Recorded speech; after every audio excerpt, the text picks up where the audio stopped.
with her, but then when I spend time with her, all she does is complain. So it's like, why would I want to be around that shit? You know what I'm saying? So then she gets mad at me because I isolated. So I'm concerned about that. I'm thankful for my woman, but I'm concerned about the fact that all she does is complain about me being around. Citizen. Wait, Tommy, is that the topic? It's the title of the show.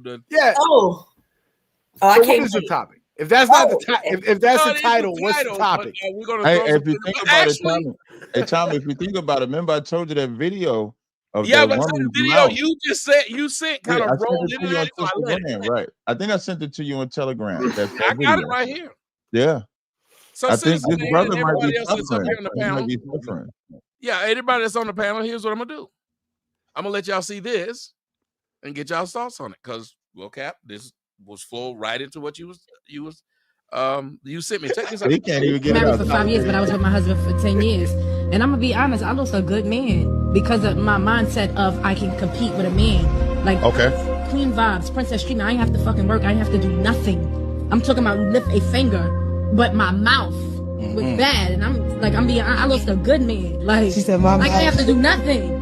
Like everything about him was good. So knowing that, I'm taking that L, but I still have to. So you working on it? Because it's other good men. So you working on it? Huh? You working on it? That mouth. I'm working on my mouth because in my next relationship, I'm going to obey direct orders. I disobeyed every direct order, but I didn't cheat. And I thought I'm the perfect wife. I don't cheat. I don't go outside. I don't even get dolled up. But I'm in the house saying, fuck you, suck my dick. Fuck your mother. Fuck everybody in this motherfucker. Man, fuck the kids we got together type shit. That's how mad I get. I fucked up a whole marriage. I had the nigga that every bitch wanted. The crazy thing is, and I'm sitting here saying that because it eats me up every day. Yeah. Shout out to you for taking because now I have to work my ass off, and I ain't gonna lie, I'm an alpha at the end of the day, and that's what fucked me up because I had the alpha mind. That's why you have to heal yourself. You put me in a soft girl era, but I still had the mindset of an alpha. It's important. I fucked up. When you heal yourself, nigga don't want nothing to do with me. It's two things, right? I always say, and I just said this to the last group we spoke to.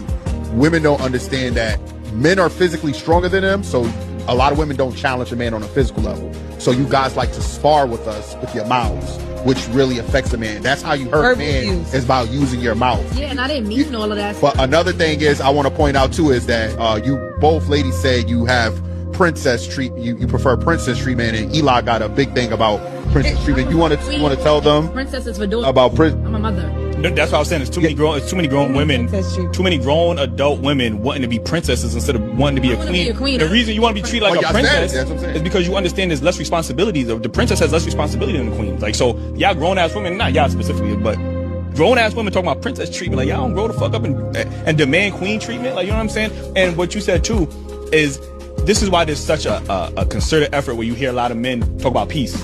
And I don't think women truly understand when a man says he values peace. Y'all look at it as, he don't want to handle me, or he can't handle me. Like, no, like men have to go out into the world and we have to face a lot of adversity. The last thing we need is to come home where we think it's a safe space to verbally combat our that is a toll. And this is why some like we ain't giving them no attention. Yeah, this is why some men do step out, because maybe the chick, she don't look as good as me, or she not as blah, blah, blah. But she provided him that peace, and that peace is way more valuable. And I think a lot of men don't understand.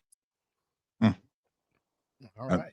Hey, citizen, that sound like anything you going through?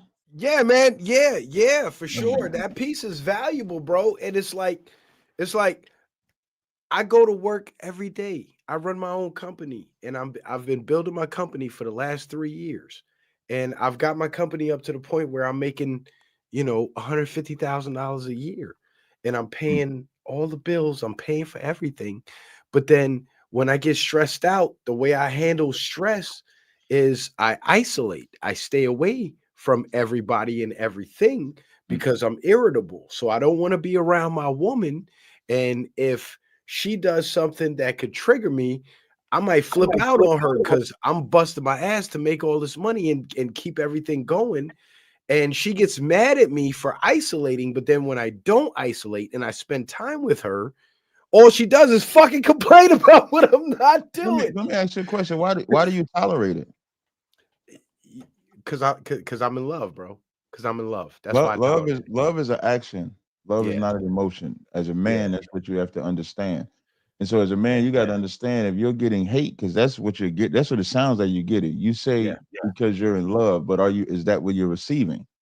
So how can you? I'm not receiving love, bro. I'm not receiving love because I'm doing everything you shouldn't that's reward needed. I'm doing everything that's necessary for a man to do to maintain his family and the stability. But do you understand that that'll never be enough? Because if a woman wanted a man, your woman wanted you for what you would provide, and that's what you're providing, and she's still doing that. Is that enough then? Yeah, that and it's funny that you say that because that's what I feel like. I feel like everything that I'm doing, it's never enough because she always finds some what I would reason advise you to do? complain about. So I'm at the point before you say that, brother. I'm at the point where I'm like, you know what? I'm just gonna be by myself. I'd rather just be by myself. That's what I was gonna tell you. I would stop doing it. Yeah. And then she can learn that way. Yeah, like Robert, we as men, we're used to rewarding bad behavior. And women grow up thinking bad behavior is the way because they saw their mama acting like that and still got what she want. Like we treat that vagina way more valuable than what it is. Yeah. And what I mean by that is, but let me just finish this. What I mean by that is not that the vagina is not valuable, but it's not more valuable than your mental. And we sacrifice our mental over that instead of saying, I'll put the mental if my mental is not right, I'm not going to deal with the woman. And so that woman knows that about you. The minute that she yells at you, the minute that she tried to check you, if you would have shut it down the first time, she would have either walked away or she would have known she did not have a man that she could abuse like that. Once you accepted the abuse, it's only going to get worse. And so she knows she can talk to you any old kind of way that she wants. You still going to keep trying. At some point, you got to stop trying. Yeah, because I found myself in a position where at some point I started to feel like I was just simping.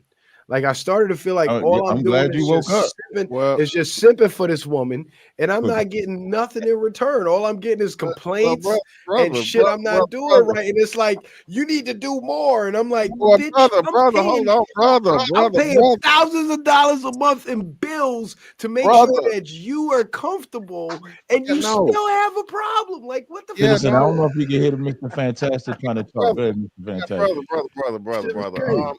Brother, let me see. But she fine and I love her. You know what I'm saying? So it's like, can you hear my man talking? Can you hear my man, Mr. Fantastic? Go ahead, Mr. Fantastic. I'm sorry, brother. Man. A nice scholar once said, it ain't nothing to cut that bitch off, brother. Brother, you got it, brother. You got that one, you can get another one.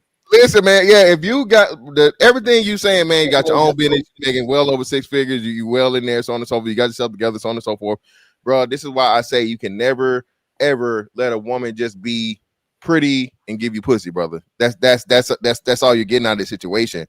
You have to have a woman $40. But that's what I'm saying. Brother, you paying $150,000.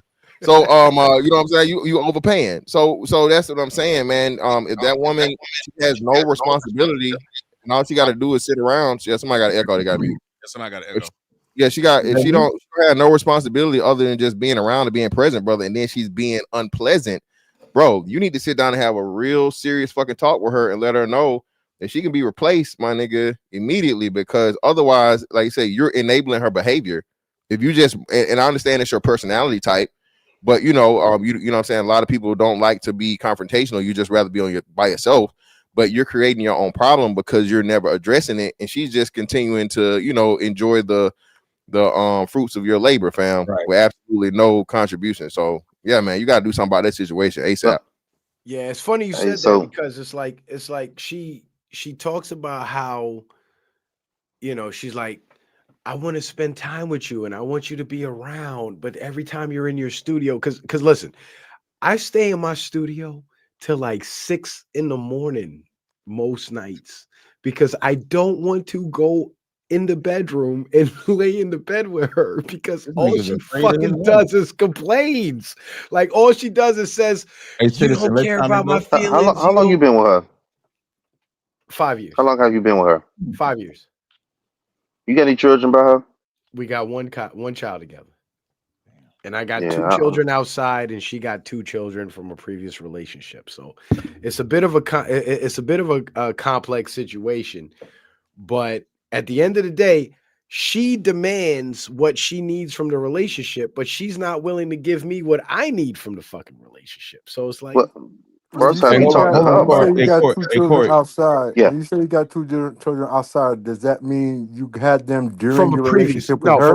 from a previous relationship. Okay. Yeah. Hey, 1 second, Tommy trying to get in there. Good, Tommy. I'd just like to ask you. I'm going to say 2 things to you. One, I want to ask: do you need a place to stay? Yes, probably. Okay, because I live in my studio. Like, is that right why now? you're there? Because you need a place to stay. And I got a whole house that I pay rent for, but I live in my studio. I was about to say, because usually when you need a place to stay, you become what's called a homosexual. You try to justify the fact that you live in there. No, so then the next thing I want to tell you and all the rest of y'all this thing right here, because I'm tired of this and I just thought of this.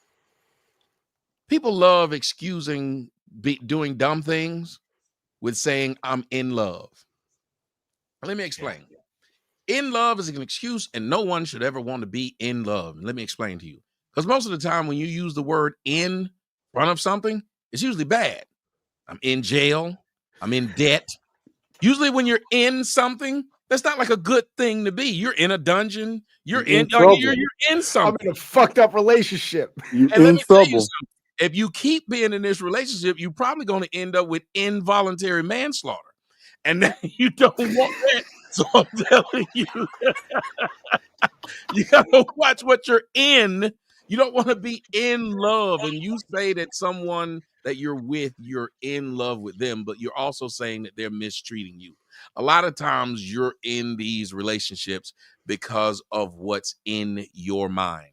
And that in is the thing that will end not only that relationship, but it will end you. And because you're sitting here, don't feel good about yourself, have low self-esteem, don't think you can do better, you will continually be around someone who mistreats you, because at the end of the day, what you really are saying is you think you deserve that treatment. Because if you didn't think you deserved it, you'd have been unleft. Yep. Well, got you another woman. Yeah, I've accepted a lot of bullshit, and it's like, when I'm stressed out, right? The type of person I am, when I'm stressed out about things, whether it be money or the business or the company or, anything, I isolate, because when I'm stressed out, the people that I love, I don't want to put that stress on them. So if I'm around you, I'm going to talk about it. I'm going to tell you that I'm going through this. I'm dealing with this. This is what is bothering me, et cetera, et cetera. And instead of doing that, I would rather just be by myself, be alone, and figure it out. But you're not alone. Okay. If you're there with that person, you're not alone. And let me tell you something. If you really care about them, every time, even if y'all are quiet and y'all are away from each other, sharp parts of you want that a regular relationship, a real relationship, a loving relationship. So when she's upstairs and you're downstairs, you feel alone. It might not bother her. It will bother you, though. See, the person that doesn't care very much, distance doesn't bother them. The fact that y'all don't speak won't bother them. That stuff, they'll eat it up because they know you still downstairs. There's a lot of people who just want to know that him downstairs. That's it. They like him downstairs. They like him miserable. There's a lot of people that like being in a relationship with somebody that's miserable. So you don't like being miserable, but she's happy with it.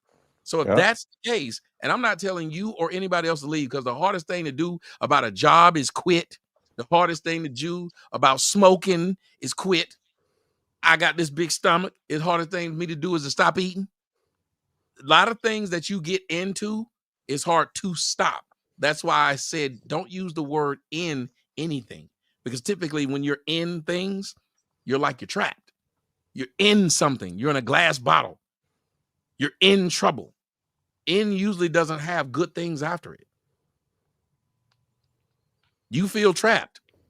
Yeah, I totally do, man. I totally do, because I have basically structured my entire life around having a family with this woman, having a home with this woman, having a business that could provide for our structure. And it's like nothing I do is ever good enough, and when I get stressed out and I decide you feel you're not good enough. Well, if someone's and you're telling right, and you're right, and I feel that way. Trying to impress them. Why do you feel the need to impress this woman? Why you don't think this woman feels the need to impress you? It's not. I don't think that's it. It's like the way that I handle being under stress, because being successful comes with a level of stress, and the way that I handle being under stress is by being alone. And she has a problem with me being alone. Like she assumes like I'm talking to other women. I'm trying to cheat, this and that. It's some goofy shit. It's some goofy shit. But it's like at the end of the day, everything that I'm doing in terms of my thought process, my process, isolating, trying to solve these problems, all amounts to how can I make shit better for us and the children. You know what I'm saying?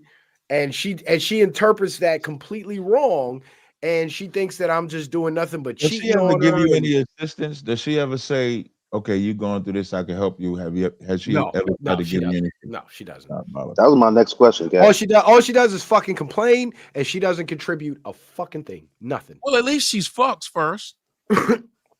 Man, I ain't fucked that bitch in about 3 months, man. You just said I'm not even getting that. But you just said all she does is fucking complain.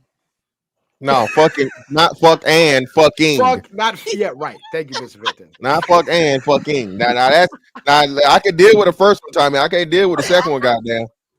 If we you give that puss up, baby. We can probably It is horrible. It is horrible. And the type of man that I am, and the amount of shit that I've accomplished in my life, I feel like I'm lowering myself. Oh yeah, so relationship, and I can't do it no more, bro. Yeah, so stop. So leave. So again, I know what it is. Y'all got the kid together. Y'all not married, right? No. All right, so you're not married and you got the one kid together. You worried about fucking child support or whatever, bro. Eat that shit. You'll make it back. I ain't worried about child support. I go sit in jail. I'm not paying that bitch nothing. I don't give well, no, you gonna pay that. You don't pay that bitch. And now you lose $150. You say you don't care till you're in there. I ain't never heard. Yeah, that shit sound good. It sounds good. Take me to jail. No, but honestly, I'll tell you the truth though. Honestly, I don't think she'll try to put me on child support because she knows how I feel about that shit. And I take care of my kid. You know what I'm saying? So anything that regards a woman scorned. Do I have something to tell you? You ain't never seen a woman scorned, sir. Yeah, get the fuck out here. Why would she? But here's the thing though. Why would she be scorned when I didn't do shit to her? Because she's a woman. Because you ain't do shit to her. That's why. You haven't done nothing now, and you're not getting the results you want. Damn. Go ahead, Melanie. Let a woman tell y'all fucking me up right now. But go ahead. I mean, you're catching hell now, and it sounds like you're doing everything right. So what makes you think you're gonna get off clean? You're her meal ticket. You with her, yeah. You're with her doing shit, nigga. What you think? You finna leave her? Like you finna get out scot free? You getting walked like a dog is what it sounds like. So when you decide to leave, let your first stop be the courthouse. You go file the paperwork first. It'll look better in the courtroom. Yeah. I mean, if it came down to it, I'll put myself on child support and I'll give her my income and I'll pay the money before she could do it. Because if I do it before she does it, then the amount that I have to pay is what I decide. This is not legal advice. This is not legal advice. It's not legal advice. Being that you have your own business, right? Being that you have your own business, use that to your advantage. So, according to logic and fairness, you're not doing anything to her. But sounding by how she's treating you, in her perspective, you must be doing a whole bunch of shit wrong. Yeah, that's what what she says. She's like, "Oh, when I tell you how I feel, you're not receptive of it, and all this bullshit." And I'm like, "But how you feel doesn't equate to." It doesn't map onto reality. It's just your fucking feelings. Although y'all cannot ignore how a person feels. As a matter of fact, the Bible tells us, so a man thinketh. So if this person feels like you don't love them, because remember, you feel a certain way. Yeah. Our feelings in a relationship should matter. Should they be the overarching thing? No. How we move? No. But they should matter, because think about it. When a woman makes you feel good, isn't it easier to sleep? You ever had that good feeling after you caught a good nut and you just sit there and there, be knocked out? Yeah, you got a woman supporting you down with you. You right. Because like in that video, the brother that's going outside going to war all day, when you come home, imagine if you don't have to go to war at home, your mind gets to be at ease, it gets to rest because you got to go back outside the war. But if you come home and your woman is complaining and then you go on dealing with what you got to deal with outside, when do you get a break? And that's what I think men need. They don't think men need a break. They don't think men and that's Citizen Man. The reason why I'll end it right here. I'm sorry. The reason why you be by yourself instead of around your woman is because you don't get no peace nowhere except being isolated. When it's not supposed to be like that. If you're single, then of course you're isolated. But if you got a companion, the whole point of having a companion is to ease stress. And when you don't get the stress ease, you by yourself. And let me just explain it to you this way, and then I'll let you go, Corey. I just got to explain it to you this way about the way that woman said that her mouth. The mouth will make. There's a lot of niggas that spend more time in their driveway than in their house, and let me explain. I'm one of them niggas. They're sitting. He said I'm one of them niggas.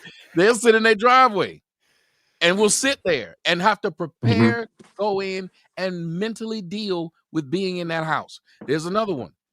There's a lot of men who either been cheated on by a woman or think that woman is cheated on them. And I don't know if any of y'all men have ever been there, but you know how you talked about, Cap, how when you worried about how you come home from work and fight in the world. Well, when you that guy, you can't even go to work. You afraid to go to work. You think she fucking. You afraid the damn Amazon Prime man to come up to the house. You are so worried about so many things, you can't go and fight the world or build. So when that feeling I'm telling you about, Citizen Man, it matters on both sides. You cannot have this woman not feel a certain way because what we're talking about is about how you feel. And if y'all can't get together to be each other's gas station, y'all got to be each other's gas station. When you come to your wife, she got to be able to fill you up because you empty. When she come to you, you got to be able to fill her up. You got to be able to top her off. You got to be able to do all kinds of things that you would get at this station so she can go out there in the world and continue to travel. There's nothing more, beautiful than for you to be around an individual that helps build you up. And there's no reason for no man or woman to be in the damn house with a motherfucker that break them down. Right. You gotta find you a new house. Hey. Yeah, what the brother Corey was gonna say. I want to hear what he got to say because I'm confused. Right, so I'm in a weird situation that I've never been in before, and I need to figure out how to navigate this shit. So check this out. When was the last time you told her? I'm dealing with a lot. Not just isolate yourself. When last time you said to her face, "Hey, you putting too much on me right now"? Man, I told that motherfucker that shit today. And you know what she told me? She said, well, since you think I'm not, since you think I'm too much, then you need to go find somebody that can make it comfortable for you and easy for you. Go find somebody. You know go find somebody to make it comfortable for you. Because if you're gonna invalidate my feelings like that and you don't want to hear it, then we have nothing else to talk about. Yeah, that's crazy because it's funny that you said that you mentioned that invalidating feelings because every time she tells me, she's like, well, when you isolate, I feel like you don't want to be around me, and I feel like you're doing something outside of the relationship and cheating and et cetera, et cetera. And I'm like, I don't want to be around you because when I do spend time with you, all you fucking do is complain. So when I'm around you, I don't feel good about myself being around you. But why do you want to continue this though? Listen to what you're saying. Yeah, you told an individual to their face, I don't want to be here. Yeah. Listen to what you're saying. Yeah. Yeah. I don't want to be here. So now she just heard it. Now you could tell her you don't want to be here because X, Y, Z. Mm-hmm. Then you have to deal with her and say, or she's going to have to tell you, will I continue to do this or not? What strides have y'all made to solve the block? I don't think we've made any strides, honestly. That's what I'm saying. So that becomes an issue. Yeah. It becomes an issue because you're refusing either to try and get with her and work on a way to destroy this thing in the middle that's keeping you guys apart. Because if it's like that, y'all probably don't even sleep together, right? No, we don't. Or you or one of y'all. But let me throw this in there. Let me throw this in there. Because of all the issues that we've been having, I did cheat on her. And when I cheated on her, she decided to sleep in separate rooms. And it's been 3 months since we've been sleeping in separate rooms. And I'm like, this shit is over with. I'm fucking other bitches. I'm not fucking with you no more. Because we're in separate rooms. We don't sleep in the same bed. And if we don't sleep in the same bed, it's only a matter of time before you end up sleeping in some other nigga's bed. So I'm fucking all these hoes. And this is why. But I haven't yet. But I'm mentally preparing myself for that outcome because that's where that shit leads. Let me ask you a question. Before in your mind you cheated on her, was it like that already? No, it wasn't like that. It wasn't like that. I ended up cheating because wait. I just want to be clear. So you're saying before you cheated, she didn't act the way that you acting, but when you did cheat, that's what made her act the way that she acted? Yes. So it's not all her fault. It's partly my fault. But what drove me now we to kind of cheat, get into why he's accepting the abuse, Tommy. What drove me to cheating was the fact that no matter what I did, it always felt like it wasn't enough. So you thought cheating was gonna make it better? Yeah. Well, you know what? I'm gonna tell you this. It made me feel like no matter what I did, she wasn't going to like me or accept me. So when I cheated, with another woman was gonna make it better. And it made me feel like a bitch liked the nigga. That's why I cheated, because I wanted to listen to what I'm saying. See, no matter what it is that you get outside of your house, guess where you live? In my house.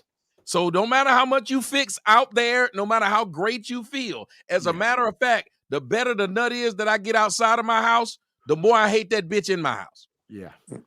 Listen to what happens. The better things are outside of your house. You ever been to your friend's house and saw how nice his shit was and came back to your house and realized how you ain't got shit? If you wasn't even thinking about that till you went to this nigga's house.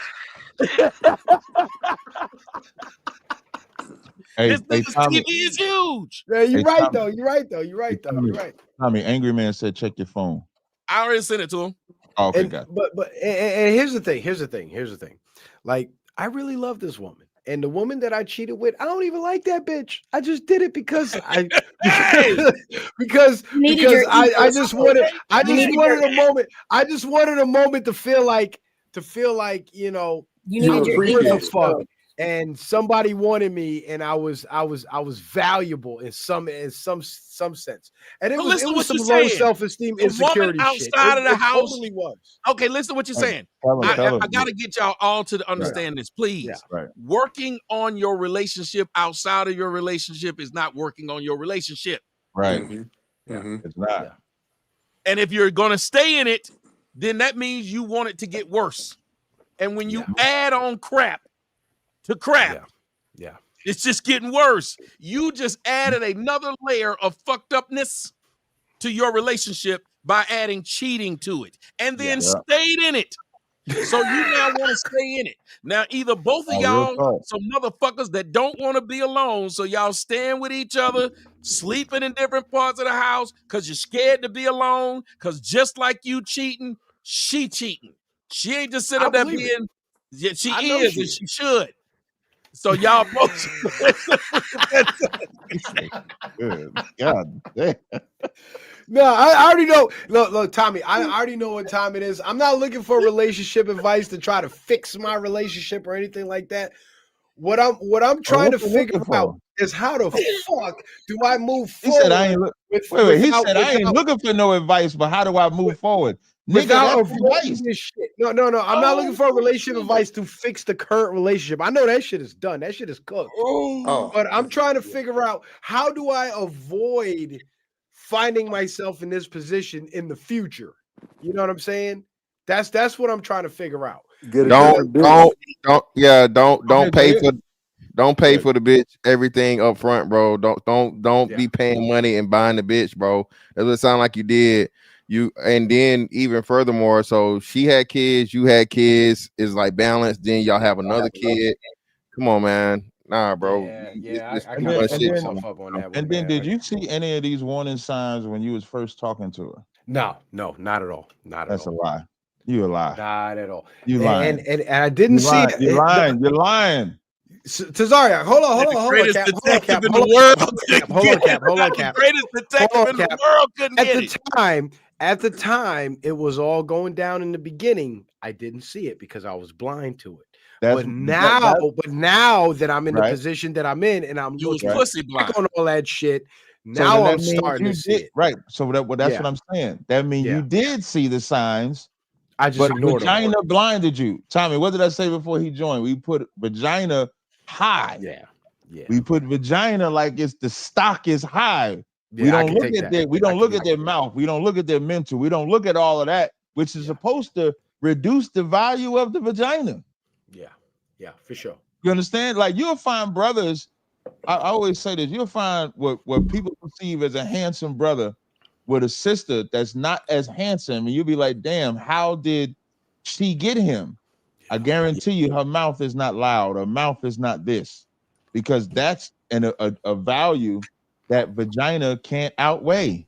But when just real quick, Cap. I don't want her to be handsome in the first place, brother. She oh my bad. You know what I mean. Hold on, wait, Mr. Fantastic. Actually, he's correct. The origin of handsome was what they used to call women. Well, this now I know he's an Israelite brother. Listen, I respect his biblical knowledge. I respect his biblical knowledge and historical context. We in 2025, brother. There's too many transformers out here. I appreciate that. I appreciate that. Which definition is that? Is that 1, 2, or 3 for handsome? Which one? That's how we confusion. You see how these people telling y'all I was correct? Tommy, I never doubted it, brother. But I'm gonna give it to you. Tommy, I respect you, and I respect you and Captain Zariak's historical context and wisdom. But we in 2025, brother. There's too much shit going on out here. No handsome women. Okay, a handsome woman, man. No, I appreciate that, but brother, what I would warn you of is, and I warn men and women this, man. Y'all, we all see the signs of a monster in the beginning of a relationship. But that ass or them titties or them lips or them eyelids blind you from it. For women, it might be his chest, his money, etc. You know he got a reputation for beating bitches' ass, but you think you the one bitch he ain't gonna beat. And then when he beat your ass, you're like, yeah, I knew he was doing that, but I didn't think he would do it to me. Yes, because you're accepting it. So when you see bad behavior, you got to always remember there could be a woman that does not have bad behavior. But if you accept their bad behavior, that's what you signed up for. And I'm sure she gave you that attitude. She gave you that mind state when you had them blinders on. And once you accept it, that's it. So if there's any lesson you're going to take away, like what Mr. Fantastic said about spending money on them, giving everything, you want to take that too. But you need to look at them signs. And if you see a monster, run from the monster. Hey, I got a question. I got a question for y'all, and I want Tommy, Captain Tazariak, and I definitely want Angry Man's input on it, and Mr. Fantastic, and the sister on the panel. I can't really see your name because my screen is really Melanin small. Legacy. Melanin. Sorry, Melanin. I apologize. I want you guys' input on this. Now, the current state of my relationship is, and the cheating happened way back in February. And get this, the cheating wasn't even me sleeping with the chick. It was just me calling her. Before you get into me calling her to set it up, and I never called her back. Right? Did you say the cheating happened? Wait, hold on, citizen. The cheating happened in February of this year? Yes. But you say y'all was together for 5 years? Yes, sir. So y'all was together 4 years, no cheating? Yes, sir. And she was acting like this for them 4 years? Yes, sir. Well, hold on. You said earlier that she only started acting like this when you started cheating. Now, no, it got worse. It intensified after. Right. After. Well, hold on, brother. Point out discrepancies. A lot of Come on. Fantastic. Go ahead, but I have a question. Hold on 1 second. Hold on. Before you ask the question, damn, I done called some brother. Attempted cheating is not cheating, brother. It sounds you said you attempted to cheat. Right. You didn't get no cheeks. I didn't. Oh hell no, bro! No, I'm being treated. But I'm being treated as if I did. Hold on, dude. Problem. Hold on. No, listen, man. We detectives up here. This man said when he slept with the woman, he didn't even like her. Yeah. He just said that 3 minutes ago that he slept with a woman. The cheating. I have slept with women that I don't like. And when the cheating thing happened, that is not what you said. Come on, man. This nigga lying. I didn't. No. It doesn't even. You done came up here and tell us a story. Throw us off. AI in the flesh. It don't even matter. He's lying. It don't even matter. I'm not lying. It don't matter if he lying or not, because angry man. It goes to integrity. You gotta translate it. You gotta translate it into women's terms. Like him actually talking to the chick was already the violation. That was already the cheating in her. That's mind. what I'm saying. We saying this might not be a true story. This might not be a true story, angry man. Oh man. This man said he been with this woman for 5 years, and that she started acting like this. Their own story. But said he just cheated on her in February of this year. But 4 years, he said she wasn't acting like this. She was slightly acting like this. So now he wants us to believe that she done went overboard since February. But the way he was telling the story was like she been like this forever. That's why we saying something. The reason why I say I cheated, right? The reason why I say I cheated. Hold on. Citizen, you gotta be quiet for a second while we psychoanalyze this shit. Wait. I just want to clarify. We need more caps thrown at him because all the caps. All caps. Come on, Grande Sombrero. Let me clarify. Great content. It's been great content. Ain't it? My brothers. Grande Sombrero, brother. Grande Sombrero. Angry man got it. But let me clarify it for y'all, right? When I called the other chick to go cheat, right? I didn't follow through, and I did not go through with actually fucking the woman, right? That shit don't matter. And that shit don't matter. That's why I say when I cheated, I'm speaking from my woman's perspective. Whereas, because if she would have called another dude looking to fuck and he said no, I would look at it as she was cheating. So when I say I cheated, I'm speaking from that perspective, whereas I reached out to the other woman, and it's not that she declined me. She was with it, but I didn't go through with it because I didn't want to, put myself in that position. But I had already put myself in that position by contacting the other woman on that type of time. You feel what I'm saying? So as far as I'm concerned, as far as my wife this is why Tyler Perry writes movies in 20 minutes. So you're gonna write movies in 20 minutes. But let me know what y'all talking about, man. I want to say this right quick. Wait, before you do that, Corey, is your woman white or black? Black. Oh no. The Cap. I ain't gonna let you try to talk bad about my snowbirds. Where you going with it, Cap? Where you going with it, Cap? I want to know where you going with that. I just wanted to know the mentality of the woman he was with. That's all. You knew that was a black woman. Exactly. I ain't know. You know. Stevie Wonder knew that that's a black woman. Nah, I ain't know. Okay, but all right, so go ahead, Corey. So one thing that should have been expressed, no matter what, if you poke the woman or not, is you staying or are you going? That's the number one thing, because either we're gonna have to work through this and get over that shit, or we're gonna have to go our separate ways. That should have been said back in February. He's staying. I can't. You're not gonna keep making me paying for my one mistake. You're not gonna hold it against me for the whole relationship that I made this one mistake and keep on using this bribery against anything that you want to get your way. It just can't happen that way.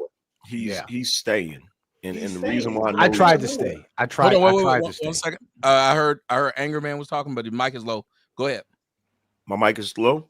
It's good now. It's like when you were talking, they couldn't. You were low. That's why they started talking. But I can hear you now. Go ahead. He's gonna stay. Y'all still together, right? Well, it's a little complex because we're in the same. In other words, yes, we're in the same house, but we sleep in y'all separate still together rooms now. Y'all still together, and we're still together. Yeah. Y'all still together. Okay, so here's the thing: y'all still together, and I would bet that y'all probably gonna be together probably for another couple of years. And the reason why I'm saying that is because you up here doing a hell of a lot of explaining for a chick you don't want to be with. That's number one, now. Right? So here's my question, right? Because look, you say you tired of her shit, right? Yeah, I am. No, you're not. No, you're not. Because if you was tired of her shit, you wouldn't be talking about the shit like this, and you wouldn't be with her if you was really tired, right? You ain't tired yet. So here's my question I want to ask you. I don't know if anybody asked him this already. What was the convenience of you getting with her in the first place? I told him he needed a place to stay, but he said no. Nah. It wasn't about place. Nah, it wasn't about that. It wasn't about that. Needed a couch. Dick for rent was like. What was the convenient reason? It wasn't money because I'm not in a financial bind or anything like that. It wasn't that. The reason was because she finding a motherfucker, and we have a kid together. I got her working out with that woman. And I want to work it out because I have 2 other children from 2 other women that were failed relationships because those women cheated on me. And I really genuinely want to build a family and have a structure that's that the reason. Doesn't involve baby mama, baby daddy. That's the reason, and that's why you in the boat that you in. It ain't her being fine is the bonus. Yeah. The reason you in that relationship with her is because you trying your best to avoid having another broken family. Having another broken family. So basically what you did, brother, is you did the same thing a lot of brothers do. You allowed the world to dictate your shit for you. And instead of you saying, wait a minute, I see some red flags, even though she's fine, I'm not going to deal with this goofiness. So you walked yourself right into that damn situation. And I'm pretty sure that it was some goofy shit off the rip. It was. Yeah, you put yourself in that situation. But here's the thing, though. So let me ask you guys this: how do I get out of this? How do I correct? You leave. There is no getting out. That's you the thing. Leave. That's what you do. And you did this to yourself, and you are just as dysfunctional as you're claiming she is. Yeah, that's absolutely. You haven't realized yet. I agree, Brian. You have just as much, if not more, responsibility in this because you have put yourself in this situation. And if you want to stay with her, what are you doing to work on the relationship? Are you going to marriage counseling? Are you seeing a therapist? Is she seeing a therapist? Because obviously what you've been doing ain't working. So if y'all are both unhappy and y'all are both still trying to stay together, you have to do something different and do some work and get some outside help from a professional that can actually help you navigate this, because you've been doing it for 4 years, 5 years. You are just as fucked up as she is, which is why you all are cohabitating together. But y'all, Brian, you got to tell him this part. Hold on. I got to tell you this part because Brian left out one thing, right? This is part I got to tell you. First of all, I commend you for being brave enough to live in a house with a woman you told you didn't want to be with no more. That's number one. Yeah. Number two, this is what you need to do. You need to leave. Yeah. And it needs to be a surprise when you do it. Don't tell her you leaving. Figure out whatever her schedule is. When she not there, get your shit and bounce, bro. You know what's funny? If you gonna leave, if you gonna leave, that's one of my OGs told me the same thing. He was like, yo, just stay there, just be cool. And when you get enough bread and you find yourself a place, when she at work one day, just pack your shit and plan leave. Your escape. Home to empty house. Plan your escape. But let me say this. Let me say this to Brian. To what Brian said though, we did do the counseling thing, and when we would talk to the counselor, she would lie to the counselor and try to make it seem like everything was my fault and downplay her role in the dysfunction. So I quit the counseling because I was paying $260 a week for that shit. And I quit that shit because I'm like, why am I paying all this money for you to just lie to this white man like this? This is bullshit. This is okay. But the counseling didn't work. That counseling money, brother, just real quick, brother. Take that counseling money and get a fucking vasectomy because you're a notorious nutter, nigga. I am. I hate condoms. I love raw dogs. Baby, and every bitch you done touch, you done put a fucking baby now in. I got 3 babies with 3 baby mamas, and I did not want this, bro. Okay, but do you see that? Do you see Flip what? it, Do flip you it see up, what brother. your responsibility is in that? What Absolutely. you're doing, if she ain't working out in counseling, at the very least, you should be in therapy, bro, because you have to realize that you picked her and you literally said 3 times. She's fine and she got ass and I just want to work it out. But you just think you picked her 3 times. Add a nut in her and put a baby in her. This your 3rd one, bro. This your 3rd one, nigga. You ain't Steph Curry, nigga. And you picked 3 times. You picked that way 3 times. So if you left today and got away scot-free, do you realize that the chances of you doing the exact same thing again, being on this panel in 5 years, talking about, man, I got another one. That's what would happen. Y'all can do me one favor, really quick. My man Robert C. He sent me a shot. Thank you very much. Cash App open. Thank you. Hey, but listen, brothers. I want to thank y'all for y'all input and y'all advice. It's been really eye-opening for me, and I know that I have problems and I have flaws that I need to work on and shit that I need to fix within myself, because just the mere fact that I even chose to go, to try to step out because I had problems within my relationship is a problem within itself, and that's something that I need to deal with, because what I should have done was discuss these things with her before I even went that way. And if I was going to choose to go that way, it should have been on the grounds of we're no longer together. The relationship is over. We have separate lives, and I'm going to do what I need to do, to do for me. And I understand that. And I acknowledge that totally. And any criticisms that you guys have for my actions, I have to say, I'm not perfect, and I didn't do everything the right way. And I've been a bit of a fuck up throughout my life, but I don't want to keep doing that anymore. And the fact that I have, brothers that I can talk to that can lay this knowledge on me, it's priceless. And I appreciate you guys' input. And I'm gonna figure it out. I'm gonna work it out. And by next Tuesday, maybe I'll have a better report for y'all. But right now, shit is all fucked up, and I'm trying to unfuck it. Hey man, listen to the first minute of Man in the Mirror by Michael Jackson. Yes, sir. Just listen to them words. First minute of Michael Jackson, Man in the Mirror. For sure. All right, ladies and gentlemen, I want to ask. I got a question real quick before you move on, Tommy. Citizen Man. Yes, sir. How long have you watched Tommy? I've been watching Tommy since like 2017, bro. Okay, how long have you watched me? I've been watching you since about the same amount of time. We have failed this brother, Tommy. You realize that? How so? Brother. Well, hold on a minute. They kicked me off YouTube, so it's not my fault. Angry Man, how so? How so? You can't blame Daddy when they take Daddy away from the kids and won't let him see him.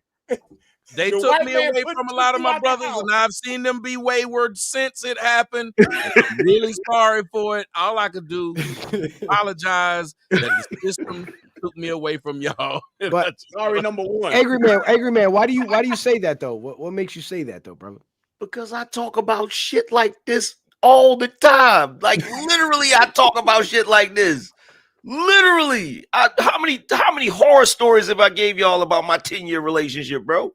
Yeah, all the time I talk about that shit. But you know what, Angry Man? I wouldn't say that you guys failed me. I would say I failed myself because I didn't take the advice. I thought I had it figured out, and I thought that I knew. So you heard Tommy's voice in your head, and then all of a sudden you was like, "Damn, look at them titties," and it was a wrap. Yeah. Pretty much. Listen, I can't mad at me. Tommy has heard his voice in his head and said, "Damn, look at them titties." I have found myself right. She has huge tits. She has very huge tits. I know I'm wrong. And I love those tits. Terrible. I can't let them go. I know that there's some looking. That's why I always tell niggas I have to give a disclaimer up front. Hey, don't I say some good shit. That don't mean I do some good shit. I say some wonderful things. Life changing things. Life altering. Yes. But if you catch me doing that which I said don't do, I didn't say it was easy to not to do it, sir. I just said don't do it. Listen to what this nigga say. Like them titties last night. I know plenty of alcoholics who will tell you not to drink. Just because they drinking don't mean you supposed to say, I should drink because you drink. No, he giving you good advice. It's just the drink that got him. The drink got him. The tits get me. Tits do.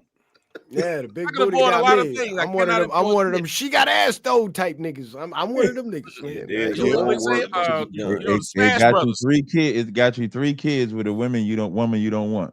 And they all got ass. They all got ass though. I'm gonna tell you something, citizen. You got a mental problem. That's what relationship rehab is trying to tell you. You have a mental disorder. You know what? I can accept that. One second. You don't know how to pick a woman. You got to. Your father raised you. Well, Mr. Fantastic told him he don't know how to pull out. I had both parents in my life. I did. Well, your father did a better job of pulling out and teaching. Yeah, pull out. He don't know how to pick a woman. He don't know how to pull out. If you know how to pull out, you ain't got to worry about picking up. So you better reevaluate, because I'm gonna tell you, if you don't get the help that relationship rehab said you should get, you're gonna pick a 4th woman the same exact way. Yeah. He's not gonna pick her. He's just gonna lay and come inside of her. You can't even. He's not even picking these ladies. Scenario, we can't blame the women. We can't even blame the current women. Like you know what? It's not an excuse. Hold on, citizen. It's not an excuse how she's treating him, but he likes that shit. Yes. Yeah, you a glutton for punishment. Hold on, wait. If y'all don't mind, I gotta address something. I gotta address something. Is this a young whose comment section is this Kenya from? That's mine. She said, "Pull out don't work, lady. I would like to show you differently."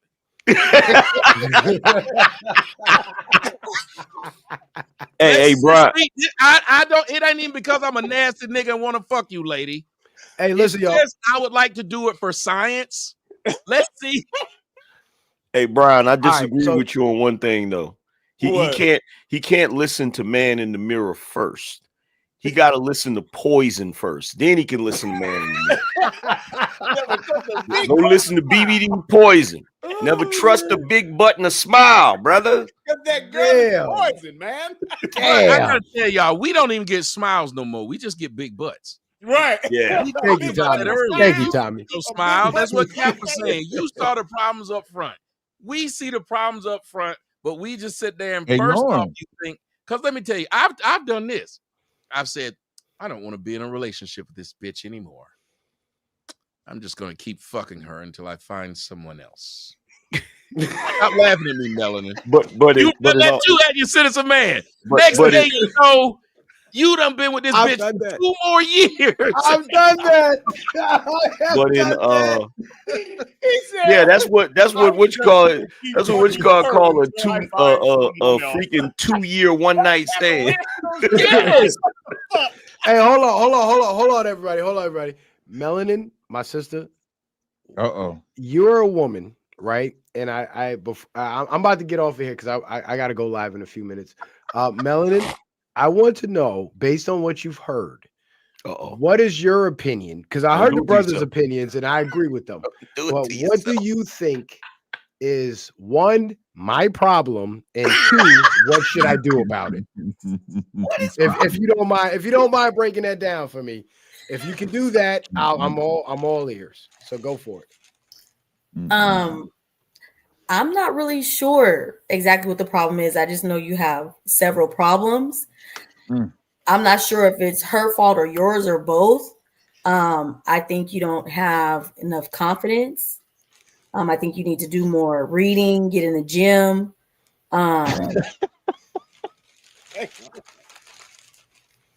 Yeah, I don't. You never tell me what you think about me, because that shit hurts. That didn't help much.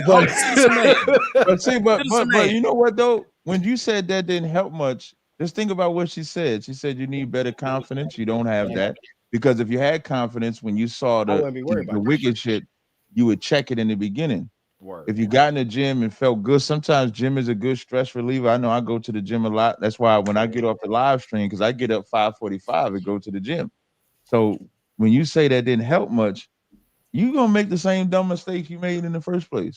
But Citizen Man, let me ask you this, brother. Yeah, Tommy. You were talking about you messed around on her and whatnot, and that's why she started treating you differently. And you also said that you're not a fan of wearing a raincoat. Whose peas is the problem right here? Whose peas is the problem? What do you mean? What do you mean by is it your peas or her peas? I think it's my peas. I think it's mine. This man said it's his peas. This man said I think I have the problem, and my problem is what creates these external. My internal problems is what creates these external problems. Yes, bro. You are the very bed that you're complaining about that's being shattered in. You're the shatter.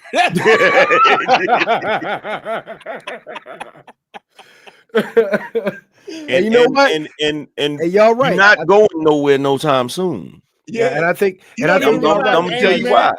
I'm gonna tell you why. He don't even grasp that part. He don't even realize what you're saying to him when you say Right. he ain't going nowhere. No, I hear you. You ain't going nowhere no time soon because you're still in that phase of, man, this is what happened, and I can't believe she did this, and all I was doing is this. You still in that explanation stage, brother. And that explanation stage can last forever. That's how women be keeping y'all niggas, because they be doing weird shit, and you be spending so much time trying to figure the shit out, trying to justify instead of utilizing that brain power to get the fuck out of that situation. That's right. Yeah, absolutely. For sure. Look at what Cassie did. Look at how long Cassie was with the shit that Diddy was on, just participating. That was her piece. All of the shit that she was all of the ass whoopers, the Chanel bags, all that shit she was doing. She was still that was a lot of people's peas. Complaining to motherfuckers, but she wasn't busting a motherfucking move. She was getting bust on and bust in. Yo, Angry Man, let me ask you a question, bro. How long you been married?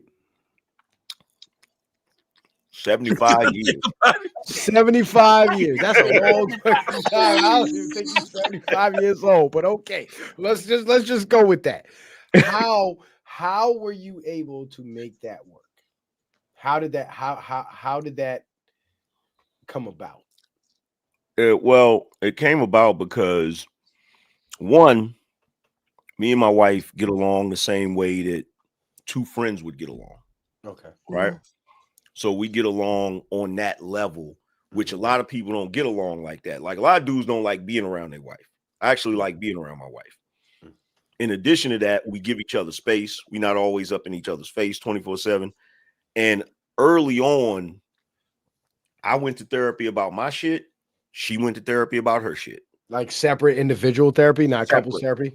Separate. Hell no, never go to couples therapy. Oh, okay. Because if you go to couples therapy, there's more incentive to be on the woman's side, because if you go to the couples therapist and then all of a sudden, like a lot of couples therapists complain about the fact that when they try to hold the women accountable, the women stop going. And so when the women stop going, the dudes stop going. So in my opinion, I think it's better to go separately. You go get your shit worked out. She go get her shit worked out.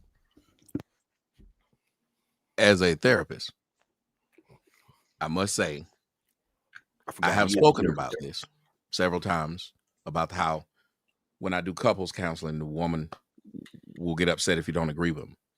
But I also know for a fact that even if you're getting separate, you have to be able to get together and do counseling together.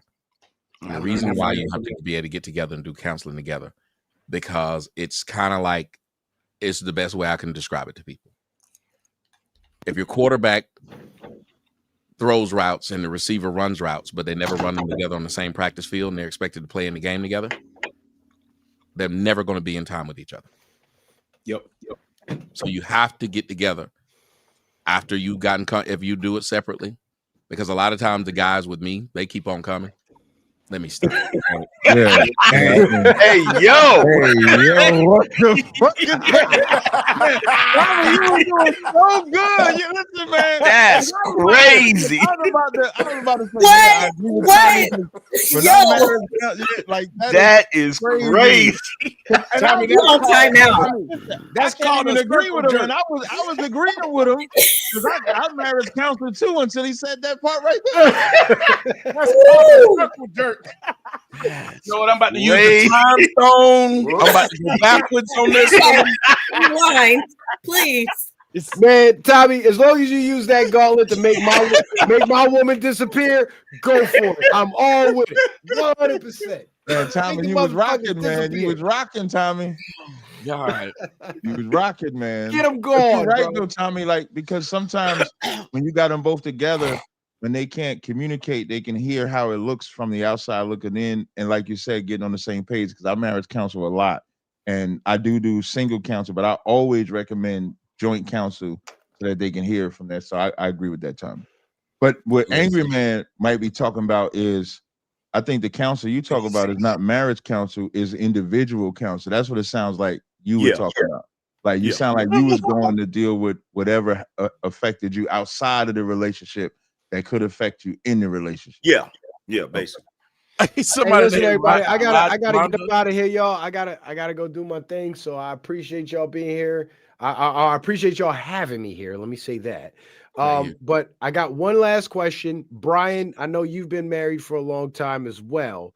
So I would like to get your input on how I can improve myself to increase my chances of being able to have a long-term functional relationship. I heard from Angry Man, and I appreciate what Angry Man said.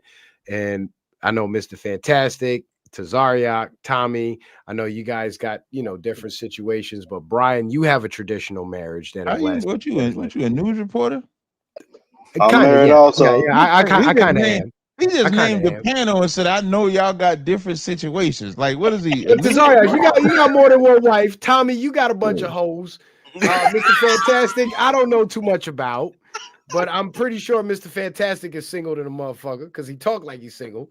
But Brian, and no offense to you guys. There's no offense to you guys because I might end up having to choose. I didn't care about that part as much as you just knew about all of it. That's the part. I don't know you at all. Fantastic ain't just single. That nigga's happy. Right. And the only reason I know that is because I see him on Instagram. He be everywhere. I be like, this nigga's happy as shit. Look at how free Fantastic hair is. Even his hair is free. That Brian, free and happy. Brian, I want to know from you, brother. How were you able to make your marriage work and make it last and withstand the test of time? That's what I want to know. He ain't leaving, y'all.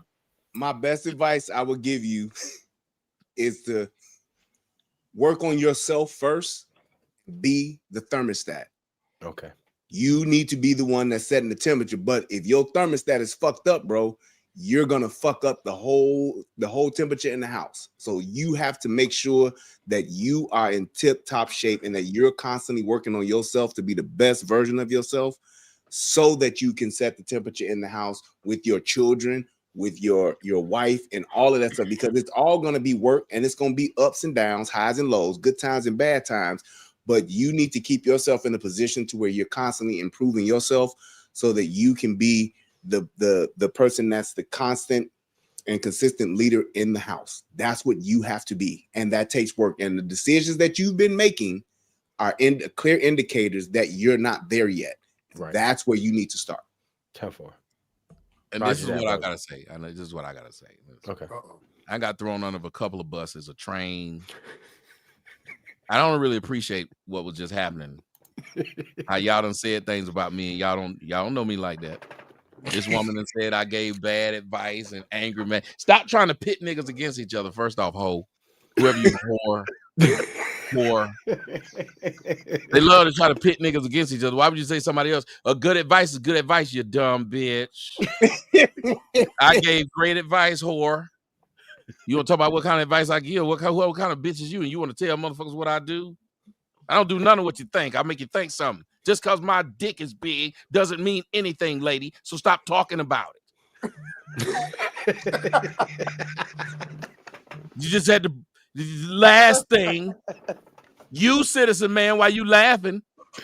Oh you man, threw lay it me on me, under bro. one of those motorized vehicles as well. No, I did not. I do that. You said I got a bunch of hoes. You got hoes, nigga. You talk I about it don't all have the any time. hoes. I have no hoes. Okay. Let me rephrase that then. A perception of who you think I am. You get internet. I get off this internet and I go eat a quiet dinner and I read the Bible. So how do I characterize your position pertaining to relationships with women? How do I characterize that? Did I not give you good advice? Have I not been giving good advice for years? Have I not been giving advice that if people were to take this advice, they could then turn around and not only change their relationship, I've changed motherfuckers' life to where they repeated my advice and got money offline. So my damn advice got to be good. Not you. You bitch. I'm talking about that bitch. I'm talking about that bitch. You can't sit up here and tell me my motherfucking advice ain't good when you done heard it come out of several miles, ho.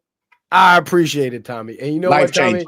And you know what? Your advice comes from experience, and I appreciate that, and I value that. Brian, thank you for laying for enlightening me on what I need to do about myself. I would just like to say my longest relationship is 25 years. Really, bro? Just for the record. June. Now, how was it in the dark times? No, don't ask for no advice now, nigga. June that's that light skin right there. 25 years is long. Bro, I haven't had a relationship that lasted more than 10 years, bro. So I need to know this. How the fuck did you do that? I think what relationship said and what Angry Man said is good enough for you. It's where it's at. All right. I just like when Tommy corrected you, so I said, let me throw my correction in it. My longest is because they can't say things about it. Thank you. Now let me move the fuck on to something else. I appreciate you, citizen man. Let's move on to all right, fair enough. Cool. I appreciate you guys having me on. I'm about to dip out. I gotta go do my thing. Being here. I gotta ask y'all a question. I love y'all brothers, man. Who are on the panel. Let me ask y'all a question about mouths. Do y'all think, because the last thing we just played was about this woman was saying her mouth got her in trouble. Do y'all believe that the mouth has been the thing to cause Black women the most pain in their search for a relationship? That it's been the number one failure or thing that's caused their relationship to fail? By show of hands, who believes that this is the number one thing, or do y'all believe it's something else? Mouth. All right, so Cap don't believe. Yes. No, you said the mouth is the number one problem? Yes, the number one thing that's caused them. Yeah, definitely. All right, I want to start with my man. I'm going to start with Mr. Fantastic because he's been rather quiet. Can you tell us why you believe that the thing that's causing them, because if they're watching, and a lot of them are listening, why do you think that the mouth has been the Black woman's biggest downfall in a relationship?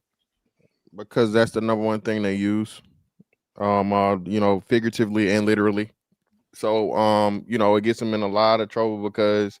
Shout out to Angry Man. I just saw AM's response to the TikTok to the girl that was talking about niggas is sassy because they won't let a man win the argument. That thing, and it's like women are the dynamic has been switched to where they believe that they're supposed to lead the conversation. They're supposed to be able to say whatever the fuck they want to say. They're supposed to be able to talk to niggas like niggas. Women think they can talk to a man like a grown man, and then he's supposed to show restraint. Which again, I'm not for any type of physical abuse or anything, so on and so forth. But this woman said it. That clip you showed, she said, "Fuck our own kids." How mad? How can you get that mad as a mom and as a woman in a relationship to disrespect not only the man but the children you made with that man? And women really feel like, Black women for some reason it's not like even we're gonna go back and forth, bro. They go to beyond hell. Was it Dante's Inferno? They go to the motherfucking lowest level. You feel me?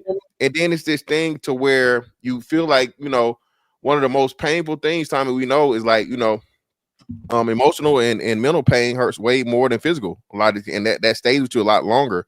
So I think what happens is these women say things that you really can't come back from, but then expect the man to come back from it and blame him when he just can't. I think you covered this, or I know someone, it was either Kenny Anderson or some NBA player. He was molested as a kid. And he told a story about how he told his woman about that. And she said she used it against him, bro. That's why you got touched while you was a baby, or got touched while you was a child. And women will do shit like that, man. So black women, bro, I just don't understand how and why when it comes to the importance of words, and it's way more tearing down than uplifting. So being that they use most of their words negatively, and then the other part of that mouth, the way they were just putting their mouth on everything and anything, we gonna get into that. This herpes is scary out here, man. You know what I'm saying? Yeah, we ain't talking about his peas no more. Listen, hey, it's crazy out here. Hey, Tommy, these new niggas. That. He missed that one, Tommy, when you laid down. Yeah, he missed the hell out of that one, man.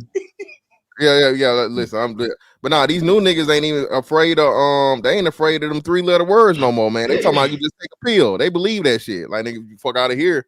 But yeah, man, it's just just way too much wrongful use of the mouth, as we say in the South, by black women. That's my take. Even how she said it rather. I'm glad you caught that. She said, "Yeah, it was my mouth." And I'm glad that she's at least acknowledging it. But like you said, she thought the idea of saying "fuck my own kids" was a thing to say in an argument.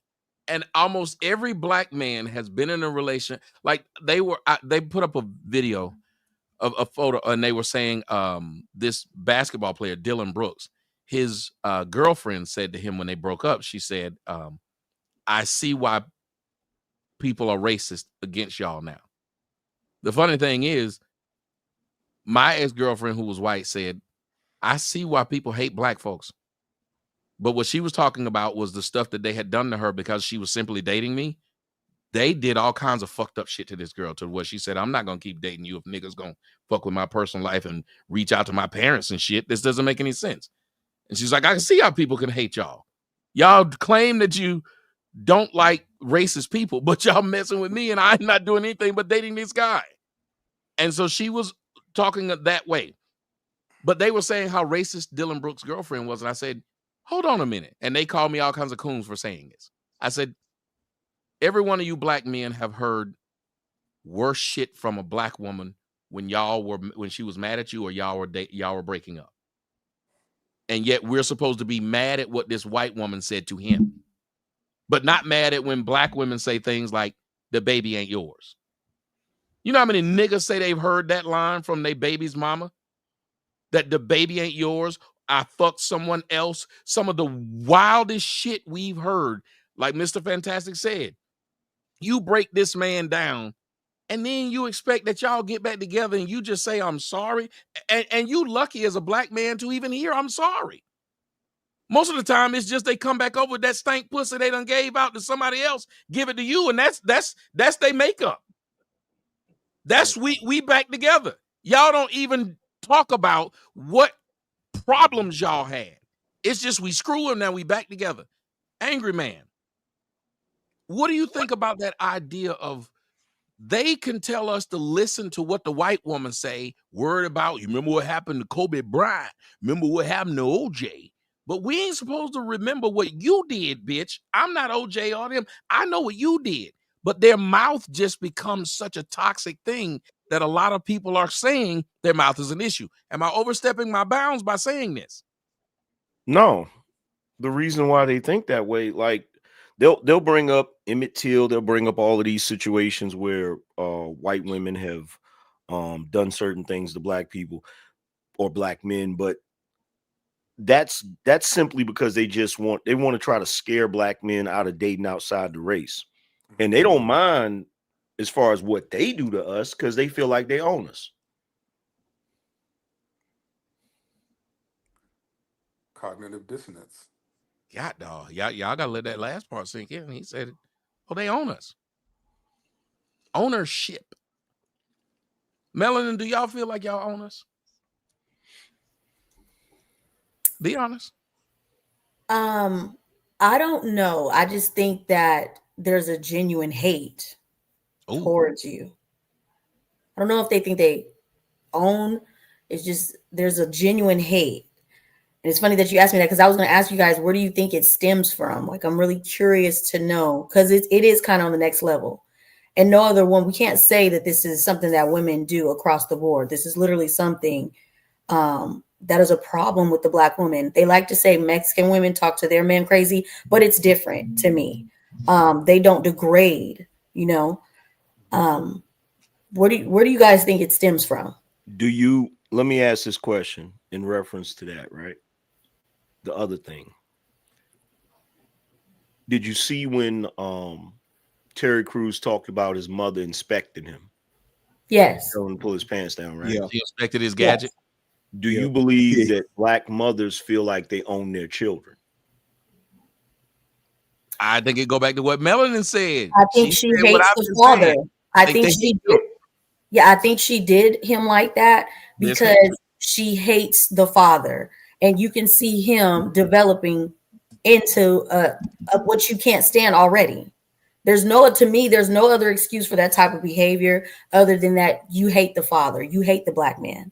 Yeah, but see here, that's true, and I agree with that part. But there's also the ownership part, and the reason why I say the ownership part is there is because it's no different. It's no different than white folk when they was slave masters inspecting their slave. It's no different. Look at the way mothers that are single mothers, they expect their sons to grow up and buy them a house. They expect them to grow up and take care of them and do this for them, do that for them, all of those different things, to the point where you even have mothers where their sons are getting a relationship and they want the girlfriend or the wife to sit in the back seat and they sit in the front seat. And they feel like they have priority over their sons. And Tommy, you done dealt with this a lot. Every single time you critique a Black woman, the first thing they say is your mama Black. Because they're trying to reinvoke that ownership. Like, if you ain't gonna talk about your mama like this, you can't talk about me like this. Or even worse, your mama dark skin. You didn't want, you too good for a woman that looked like your mama. Why the hell is your incestuous ass talking about anything concerning my mama and my dick? Okay, I ain't gonna lie, I'm too good for a woman that looks like my mama. I think I don't. Tommy, I said this. The fuck I look like laying down with a motherfucker who titties is in their belt buckle. I don't want that. Even crazy, Tommy. Imagine this scenario, Tommy. You fucking with this chick tough. Y'all fucking with each other heavy, so on and so forth, right? You say, hey, man, you know what? We're going to take it to the next level. Thanksgiving coming up. I'm going to bring you home to the family, let you meet the family. The bitch you been fucking, all kinds of crazy shit. Jumping off the Chester draw, swinging from the chandelier. And she get to the fucking door, and she staring in the mirror looking at your mama face. What the fuck you think she finna do? Run. Block you on everything. Wait a minute. What do you think your family will do, though, Mr. Fantastic? What? Your family see you walk in with your mama. Exactly. So that's what. Find this old bitch. Why are you with this old bitch? Why'd you fucking somebody? How'd you putting in your dick in somebody that look just like your mama twin cousin? Like mama. What's wrong with you? Go fucking wrong with you. But again, yeah, I guess it sounds a whole lot better than it fucking, you know what I mean, than it actually does in practice. Imagine a nigga look at you and be like, hey man, your girl look just like your mama. You be like, I know, right? That should be creepy, bro. Know, right? Nigga kicked out the friend group. Get this nigga out of here. Uncle Phil, this nigga out of here. Weirdo ass nigga. Right. Well, Cap. I just wonder if I could read some scriptures on the subject of the mouth, if y'all don't mind. Please. Thank you. In the book of James, the 3rd chapter, it says, even so the tongue is a little member and boasted great things. Behold, how great a matter a little fire kindleth. Because the mouth is like the smallest part. The tongue is like the smallest part. And it says, therefore, out of the same mouth proceeded blessings and cursings. Mm-hmm. So the same mouth that's saying, oh, I love you, big daddy, I love you, this is the same mouth that's going to say you ain't shit, fuck your mama, XYZ like that. Proverbs 9:13, to answer the other question, it says, a foolish woman is clamorous. She is simple and knoweth nothing. And that's women. When you see a woman like that, you got to understand that's a simple. Now, here's the rest of here's verse 16 of that scripture. It says, whoso is simple, let him turn hither. And as far as for him that wanted understanding, she say stolen waters are sweet and bread is eaten in secret. So when we go into that woman, that actually shows how simple we are. Because as men, we have to be the ones to check it. Like that brother, I don't know if he was telling the truth about his story or not, but he encourages bad behavior. Whereas a man that what relationships say you got to control the temperature, he discourages that behavior. Because when a woman comes with that behavior, women don't like to understand this, but women have to be trained. That's the word I like to use. Women require a lot of training. I've trained a few women. I train all of them. Me and my boys, we trained the hell out of some women. And the reason why, because women have been allowed to run loose. There has been no governor, there's been no gate, there's been no boundaries that a woman cannot have. She could say what she want, she could do what she want, and that's who you're inheriting when you decide to be with her. And what you accept is what you accept. So it's up to you to say, no, you're going to control your mouth. You're not going to talk to me like that. You're going to conduct yourself this way. You're going to conduct yourself that way. And some women and most women are going to run from it. But a woman that understands that you're trying to protect her and help her, she's going to allow you to do it. And then she's going to thank you for it. Thank you, because I was a fucking monster until you showed me what I was. And then they're going to look at you. They're going to sit down with you, watch a TV and watch and see all these wild bitches out there running wild. And she's going to be like, damn, I used to be just like that. And everything that I'm saying, as women getting their feelings about what I'm saying, men will willingly go to a big brother and get the same thing done to them. They'll go to, if they don't have a father, they'll find some authority figure that can actually show them the ropes. And so the difference between a man and a woman, we won't get offended when we say, hey, you need some discipline about yourself. You got to be a man about yourself. But women will get offended because they don't have in their mind state that I need to be controlled. I need to be tamed. I land right there. Well, I tell you what, you're right, because I know I've trained a lot of women. As a matter of fact, Lord have mercy. Lord have mercy. Oh, Thomas himself. And friends, don't forget. Man, it's that's how you train them. So am I on freight company. How you train them. But no, you got a point there. Guys, the reason I asked that question though about the mouth is because we do have a lot of issues with people arguing. Well, this isn't how it should be. And there was a black woman who she made a post. And I'm going to let y'all hear this. And I want all y'all to hear this out. I don't know why y'all audience is laughing at me. This is not funny. I trained them. That's what I did. I trained. But I want y'all to take a listen to this woman explain how she feels black women are being done wrong. And I want all y'all's opinion, especially, I just really want to hear what y'all think about this. Listen to this lady. Hey, good morning. So, hey, Queens, I got something to tell you guys. I went to a meeting the other day, and it was predominantly black men, maybe two other races, but predominantly black men. And so all of them were married or dating someone outside their race. And so they make the comment, I've heard this before, but I kind of ignore it because it's kind of silly. But they said, oh, they got into the comment of just the comments of bashing black women. And so I'm like, kind of like whenever you go to meetings, I kind of keep the same mindset I have in my husband's barbershop. Whatever they talk about in there is their business. It's like, I'm not here. I'm invisible. I only come out on Fridays to help you with transactions if we're super busy. Otherwise, I'm back in the office working on my stuff. So I kind of play whatever happens in the barbershop stays in the barbershop. What happens in, whatever happens in Vegas stays in Vegas. So when I'm in these meetings with predominantly men, I'm here to make money. I'm not here to think about what you're thinking about. I could care less. I'm here to make my money. This is business. Anyway, they start talking about black women. How they don't date black women. How black women got bad attitudes.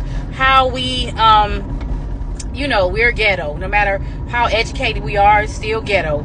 How there's weaves everywhere. Every time they go to the bathroom, they leaving weaves everywhere. Eyelashes, they got eyelashes, these bonnets. They stick to these bonnets and house shoes and, getting clothes from Rainbow and all this. And then they look at me as if I have a comment. And I was like, what? So then they start getting louder and louder, making these comments about black women. How we always, got something to say.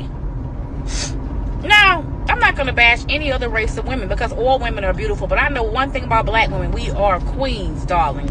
So I said, you guys want to hear my opinion? And they were like, we would like to hear what you have to say about that since you're so quiet. Like I said, first of all, I really don't give a damn what y'all talking about because I know who I am.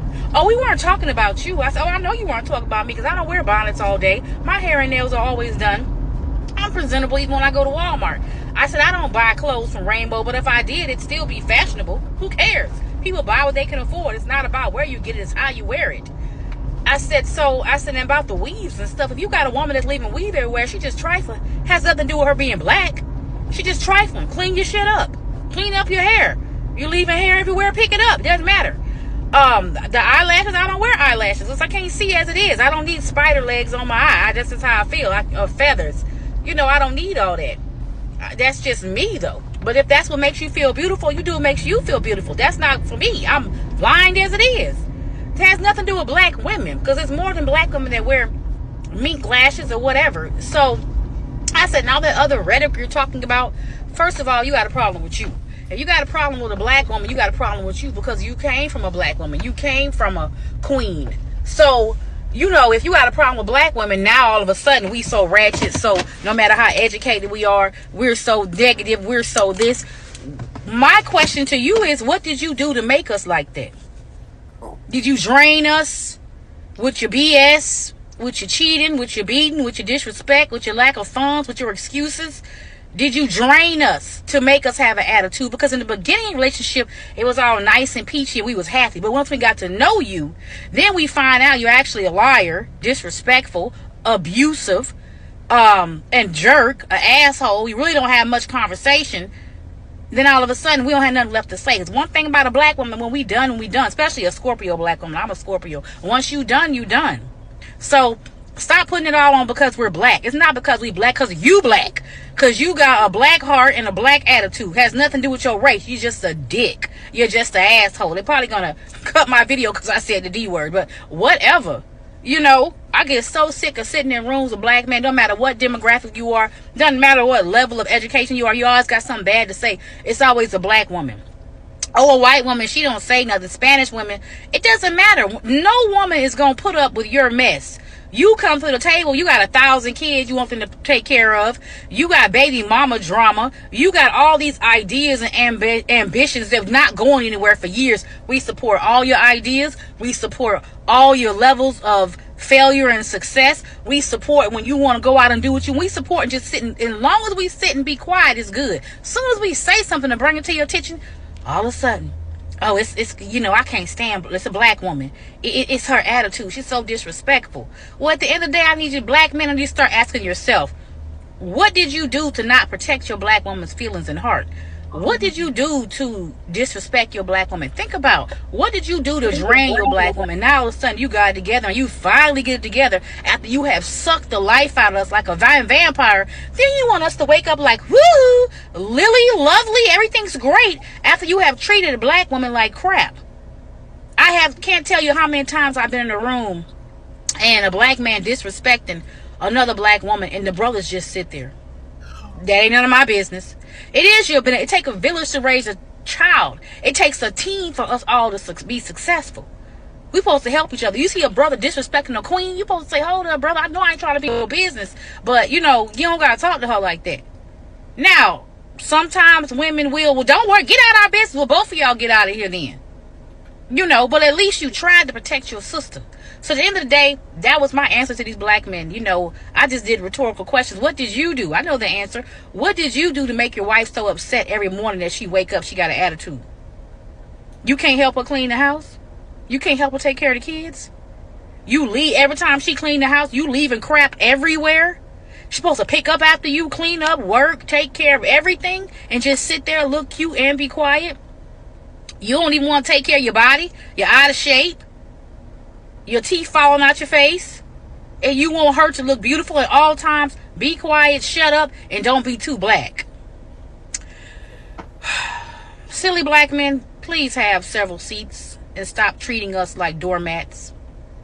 When you need us, you dust us off. When you don't need us, you just step on us and keep on going. That's not going to work. Black queens, we don't operate like that no more. So It's not the problem of us being angry black women. It's you black men treating us like crap. Get your crap together. Get yourself together. And stop going into rooms bashing us. And then behind the scenes, we're all you have. We're your only support system. I hollered at y'all this afternoon with something else kind of funny. But today I had to check my brothers. Like, treat us like queens so we treat you like kings. Toodaloo. She finally okay. Where do we start? Where do we start? Hold on. Here's what I'm gonna do. Here's what I'm gonna do. First, I want to shout out the people over who are hitting the Rumble rant. Thank you, Sean. Sean said the donate button works, and I see all you guys over there. Thank you so much.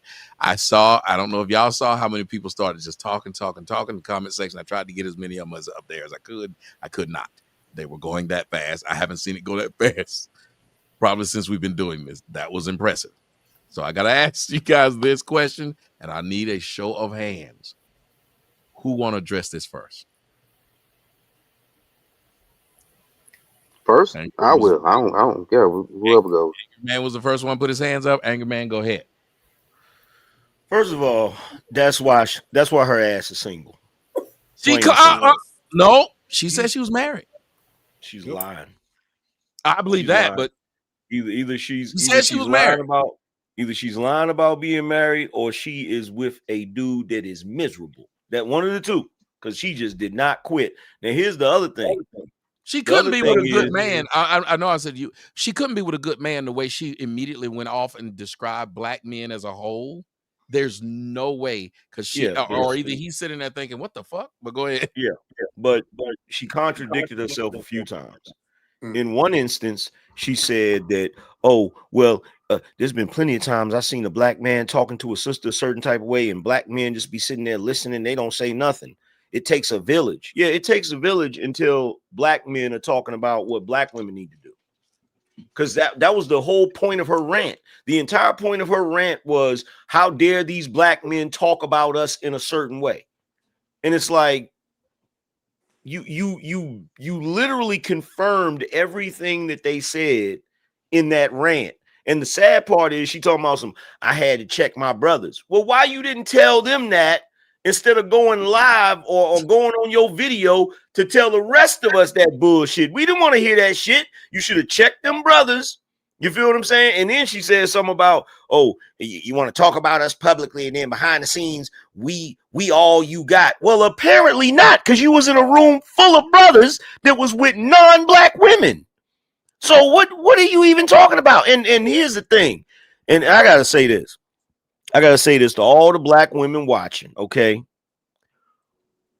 Queens is a borough in New York, okay? And Queen is usually the name you give your dog. Come here, Queenie. Like, you're not a queen. I'm sorry, you're not. And if you were a queen, you wouldn't be acting like that. Like, you're supposed to, if you want to be a queen, a lady, any of that shit, the last thing you're supposed to be doing is going on a video and going on a tirade like that was extremely toxic. Like, who the hell, like, bro, even if she is married, I guarantee you she is, that brother is, he's somewhere stressing. Promise. No, he's somewhere cheating. He is. While she doing that video, he's tearing some walls down. You swear this nigga was a contractor and they trying to rehab a house. He's tearing walls down. But see, a lot of times they'll say, I noticed that's the thing that a lot of women do nowadays. The first thing they'll say is, I'm married, so that you can't call them out on being single. Mm-hmm. Hey, Angry Man, I did a video about this woman that robbed that fucking bank. She said she had a husband. The deputy, she was a deputy. She robbed the bank. Hey, Mr. Fantastic Eyes, what up? She robbed the bank. She was a deputy of 14 years, robbed the bank for $5,000.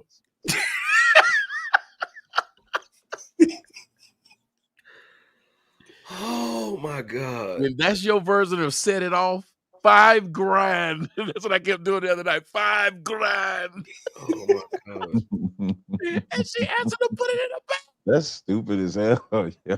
You said you put it in the bank. Put it in the Oh my. So she robbed the bank for 5,000 and then put 5,000 in the bank. Well, how else is she gonna keep up with the money? Where can I hide this at? They put a tracker in the bag. They found the bag on front seat. She said, I don't know how that got there. Oh my God. And you was a deputy. Anyway, the whole idea behind this is so she lied and said she had a husband, and I went to her Facebook page. Of course, guess what her Facebook page said she was? Single. But she told the police she had a husband.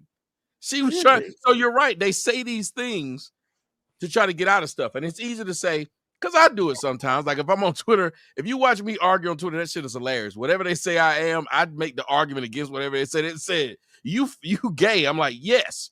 So now we can't use that against me. Now what you gonna say? Or you broke. Yes. I will say this to get them into the real argument. But what Angry Man is saying is, no, she's saying this so you cannot question all the angry bullshit that just escaped her mouth. That shows she's not where she is, because she would have sounded more concerned had she had that situation. She sounds more hurt. Yeah. And here's the funny thing, and I'm gonna throw it to the next person, see the next hand that comes up. She said, don't generalize black women.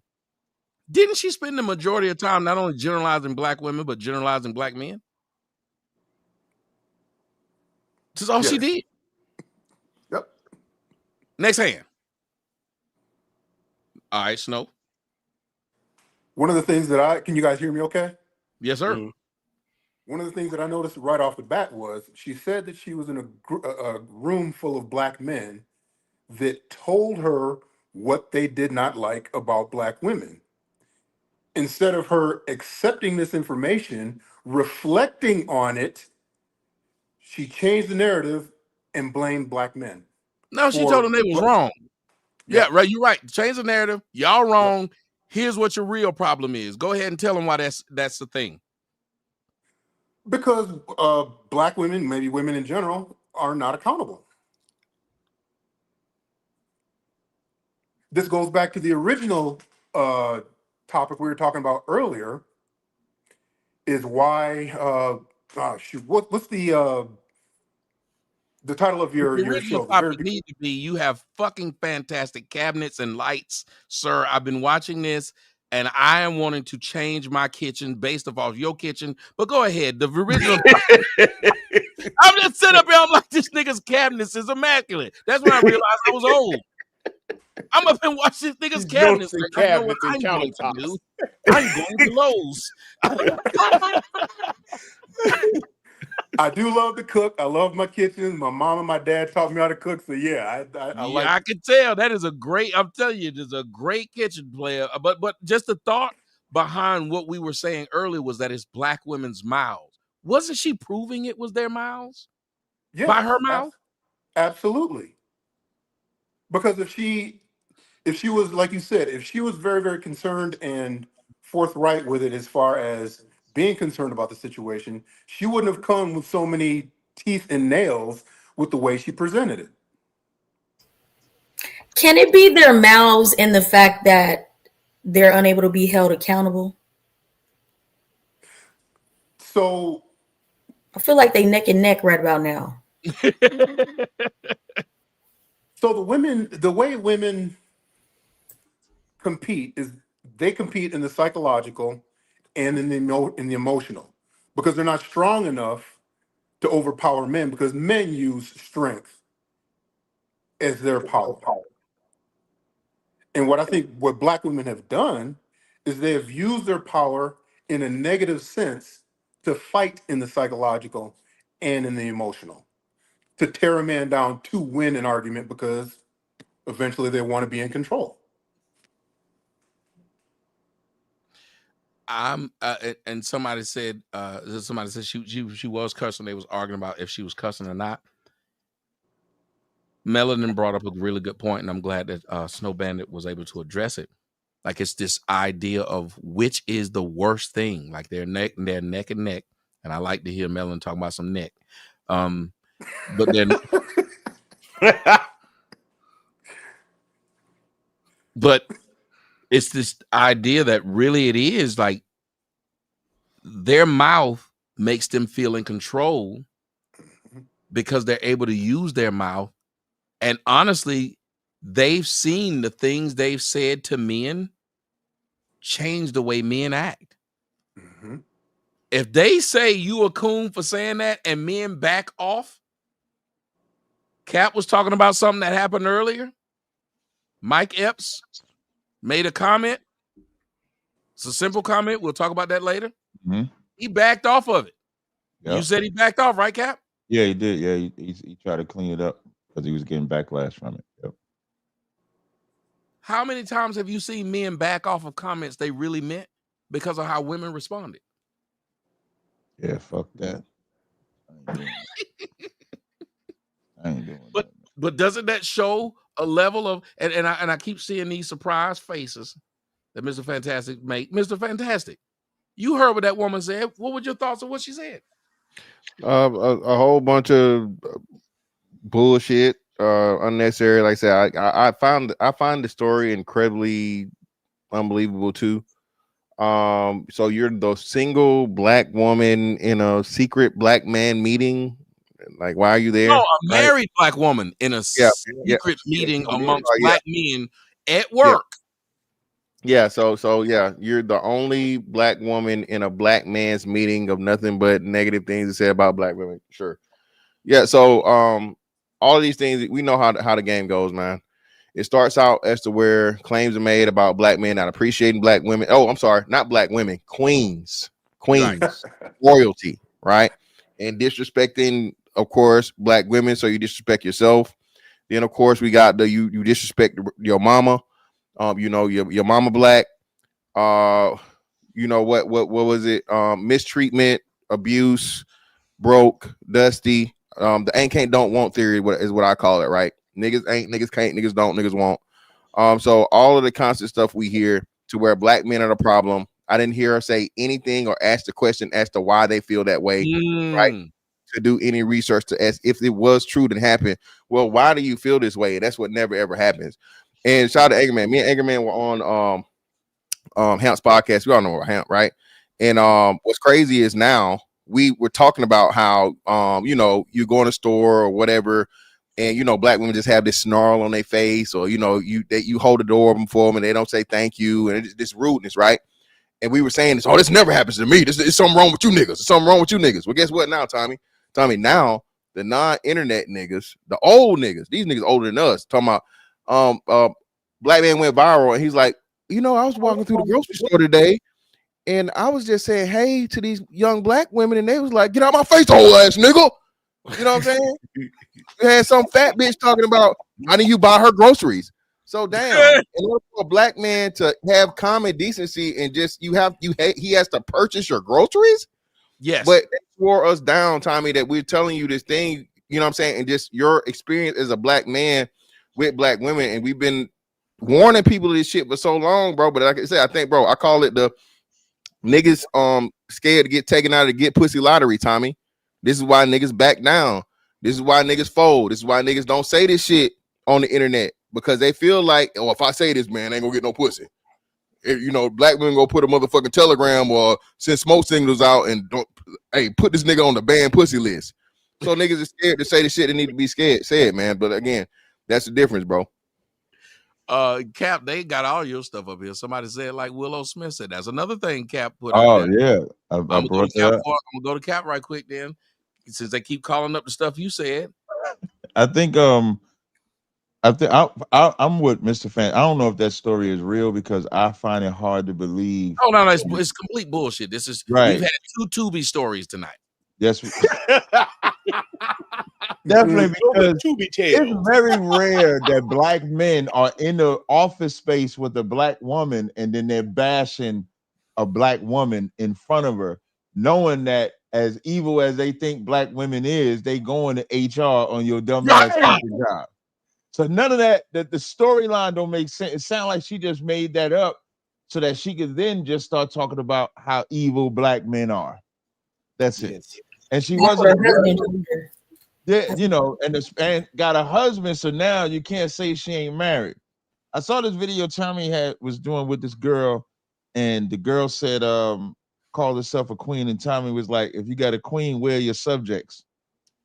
Nobody ever thinks about that part.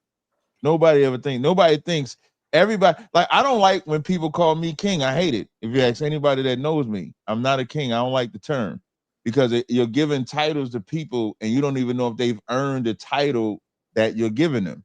You're giving it. If you call a bitch in the hood a queen, she ain't got to go nowhere. She's staying right on EBT. She ain't got to be a good woman. She ain't got to be a good mom. Same thing if you do with a king. And I think that's the sense of entitlement that I was talking about earlier. And that's a woman that if she does have a man, he has no boundaries on her because that mouth is running wild on that. So I just think Kenya, who I'm supposed to be doing this experiment with, seeing if pulling out works or not. She and I were supposed to be working this out. But Cap, she said that it was her husband's barbershop in which this was happening.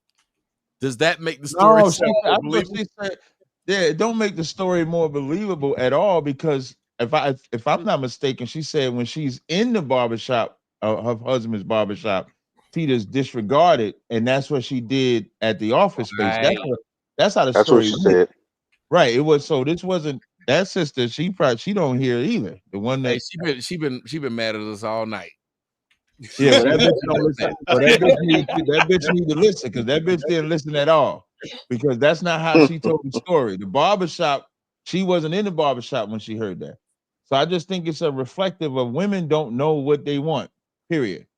When the person put in the comment section about Willow Smith, which we're going to talk about, that's another dumb woman. You know what I mean? She says, why don't men approach? And then when one man approaches her, he shits in the face. Women don't know what they want. They just want to complain. Only thing they know is when they horny, they find anything they can have. Now you back to where I was at the beginning of the show. Right. Black women just complain. You cannot win with them. When you give them attention, they get pissed. I'm sick of these motherfuckers in my face. When you ignore them, why niggas they ain't in my face? It's a weird thing. Yeah. The main thing to where I know that she was lying is she said men were complaining about women shopping at Rainbow. I have never heard a man ever say, did you get that from Rainbow? And going to Forever 21 all the time, man. This shit's crazy. I don't know why listen, I ain't never heard that a day in my life. Word is born. Never. Anybody never said that.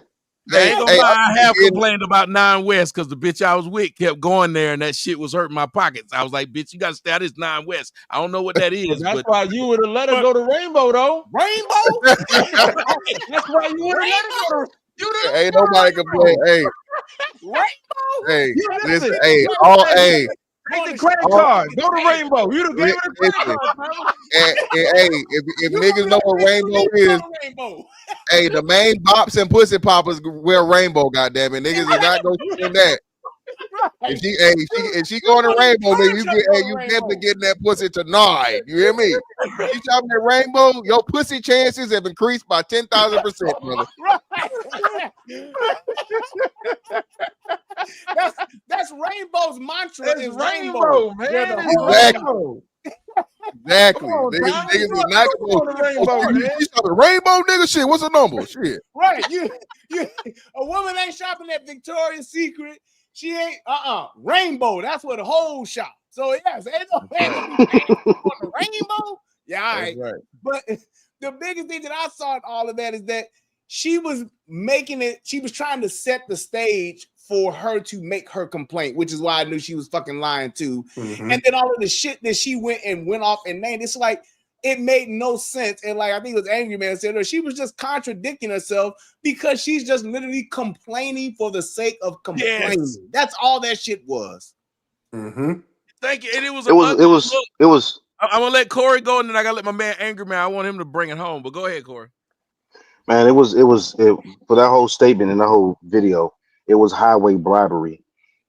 Basically, in a sense, what I got from it, what she said was, you ain't got no other better options out there. So you need to stop talking about it. That's why she brung up your mother. That's why she brung up all of these different other factors, sisters, daughters, cousins, and everything else. So she basically was like, y'all ain't got no better options. Y'all may go sleep with them white bitches and all the other stuff, but y'all got to come back home to us. And she just threw it all the way off to where this meeting that you were so privileged to be in with all these black men, and mostly all of them were married to outside their race. And all of a sudden they felt comfortable about talking about it in front of you when they know that they're going to get chastised, even in social media or real life, that you dating a white bitch or a Hispanic bitch or you dating outside your race. So yeah, I couldn't, that story was hard to follow because it was so unbelievable that, yeah, sometimes I kind of tune that shit out because I'm like, shut the fuck up. That's sometimes how it was Corey, it was more tentacles on that story than the octopus. Like the story was such a lie that she just kept building lie on top of lie just because she wanted to get some shit off her chest. Yep. As soon as she said queen, I already knew it was gonna be some bullshit. Listen, queens, I already knew it was gonna be some bullshit. You coming out, what they do or what people do when they know that this is about to be contentious or something, they find a way to connect to people that are really going to listen to the bullshit and can't see past their bullshit. So queen is one of those buzzwords that say, oh yeah, let me talk to you, queen. Yeah, we cool. I'm on your level. And that's how she's trying to get them. And I would love to see the comments. Maybe I'll go look for that. I want to see the comments because they probably all going to give her praise and not or really you know think. when else I knew she was on bullshit? When she started giving a zodiac sign. Whenever a bitch says I'm a Scorpio. Y'all know that bitch is on Anger Man. Am I wrong? The bitch is on bullshit when she bring up. I can't stand that shit. You Aquarius, you must be crazy. The whole thing was bullshit. Like she was literally an obfuscating machine, like trying her best to avoid accountability. Like, can you just take the shit seriously one time? Well, maybe if this many black men keep saying this shit, maybe there's something to it. But it's like it's impossible.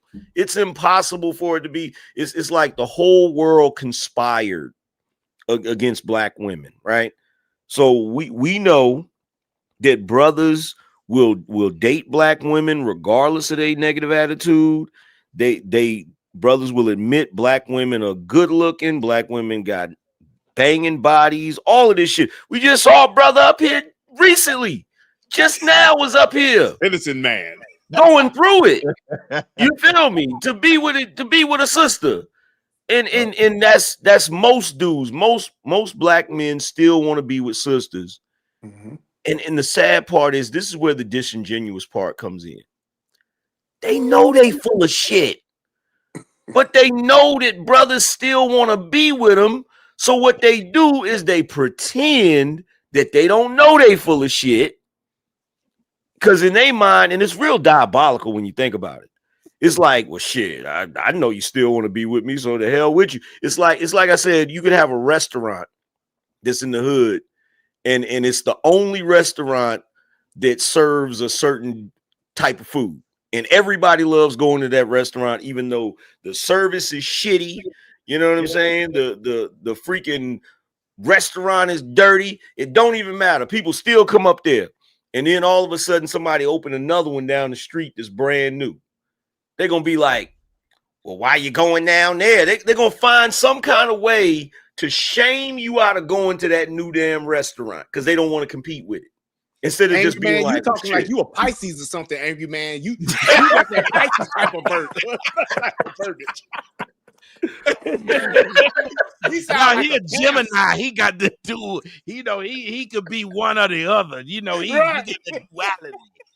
But it's like, fix your shitty restaurant. Like, okay, cool. You've been able to get away with it for a while, but now you got some competition because now brothers have finally got over the whole thing about, well, you can't date outside the race, and you saw how they lost their minds when Passport Bros started becoming popular. Mm-hmm. They lost it. Like, well, we didn't want they lame asses anyway. Then why do you care?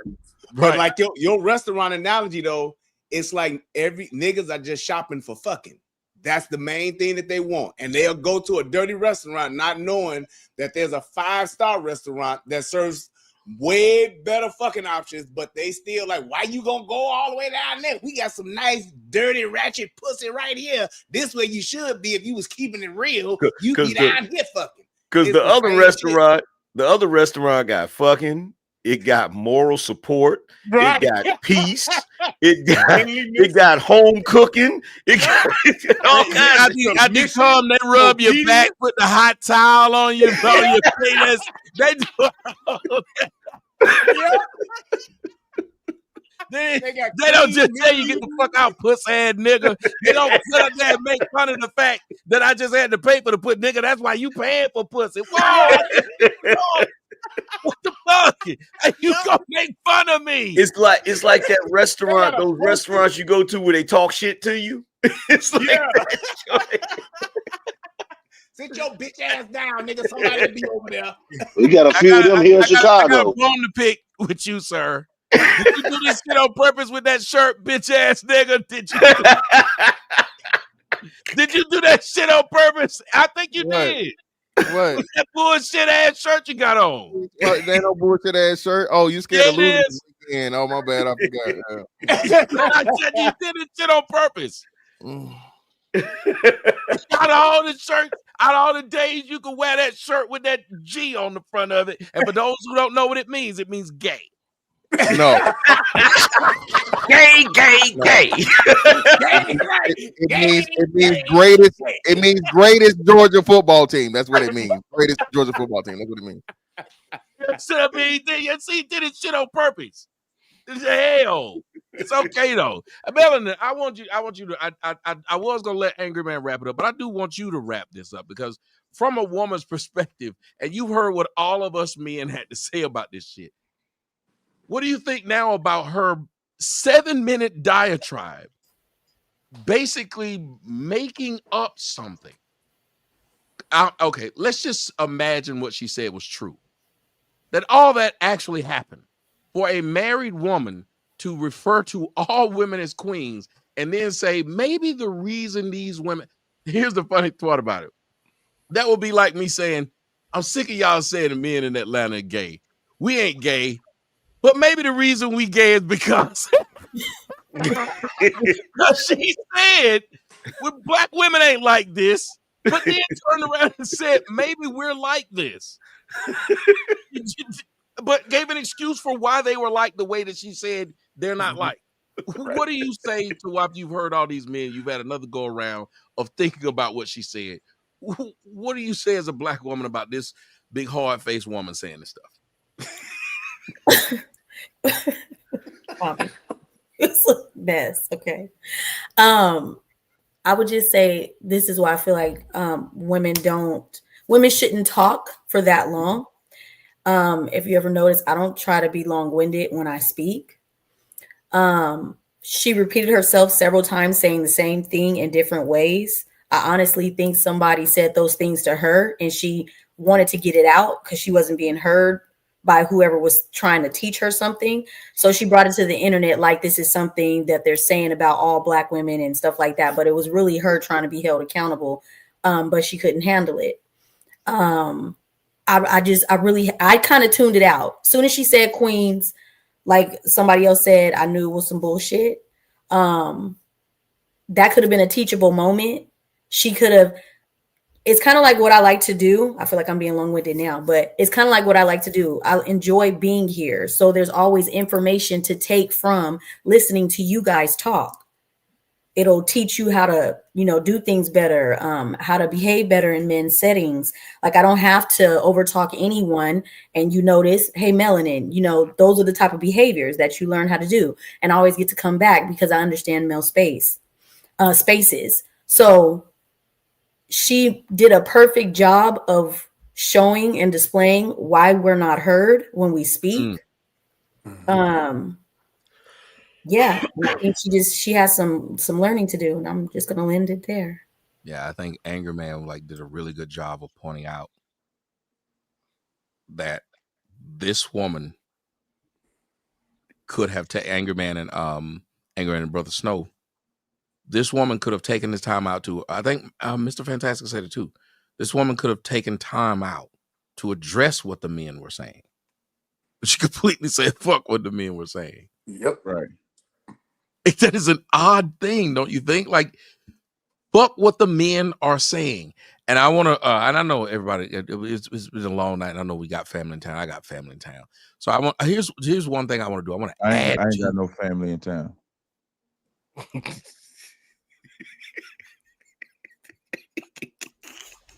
You got family in the house.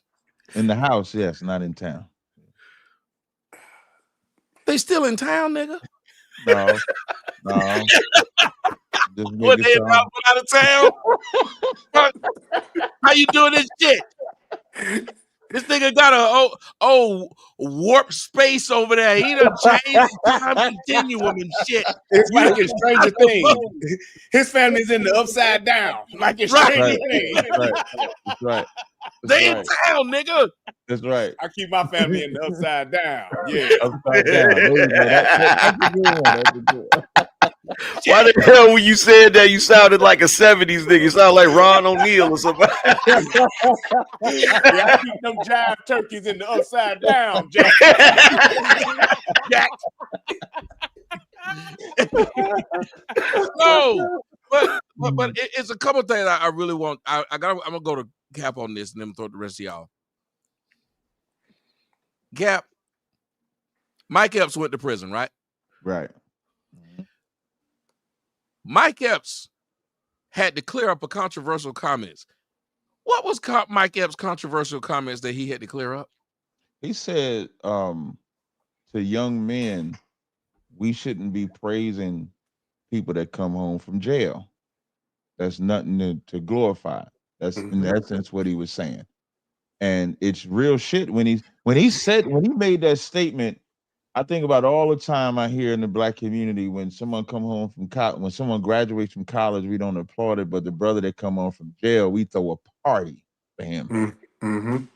I ain't never seen a party for a woman come home from jail, but when men come home from jail, we throw a party like it's, oh, he coming home from jail, like this nigga went to Yale, or he was a Navy SEAL, or the president. Like they treat it like, and you know, they got money for him, they got a cake, they trying to get him right, they trying to do all these things for him. But he went to jail for like either unaliving, shooting somebody, selling drugs, you know, God forbid it was some type of SA act or something like that. And Mike Epps said we shouldn't glorify that, because when you glorify that, you're telling the youth, man, I should go to prison. Listen, what do these young rappers think they got to do? They think they got to be a criminal so they can get lit. And then when they come home off that criminal reputation, they're going to be lit because they were criminals. So when Mike Epps made that statement, it's the realest shit ever. And Mike Epps is speaking for somebody that's been to prison and takes care of people in prison. So he's not somebody like, you know how like they'll say, well, you ain't never been from the hood, so you can't talk about it. He's not that guy, because he's the guy that's coming from that. And that's more so what we need. What you supposed, if someone come home from prison and they saying it ain't nothing to glorify, I respect that.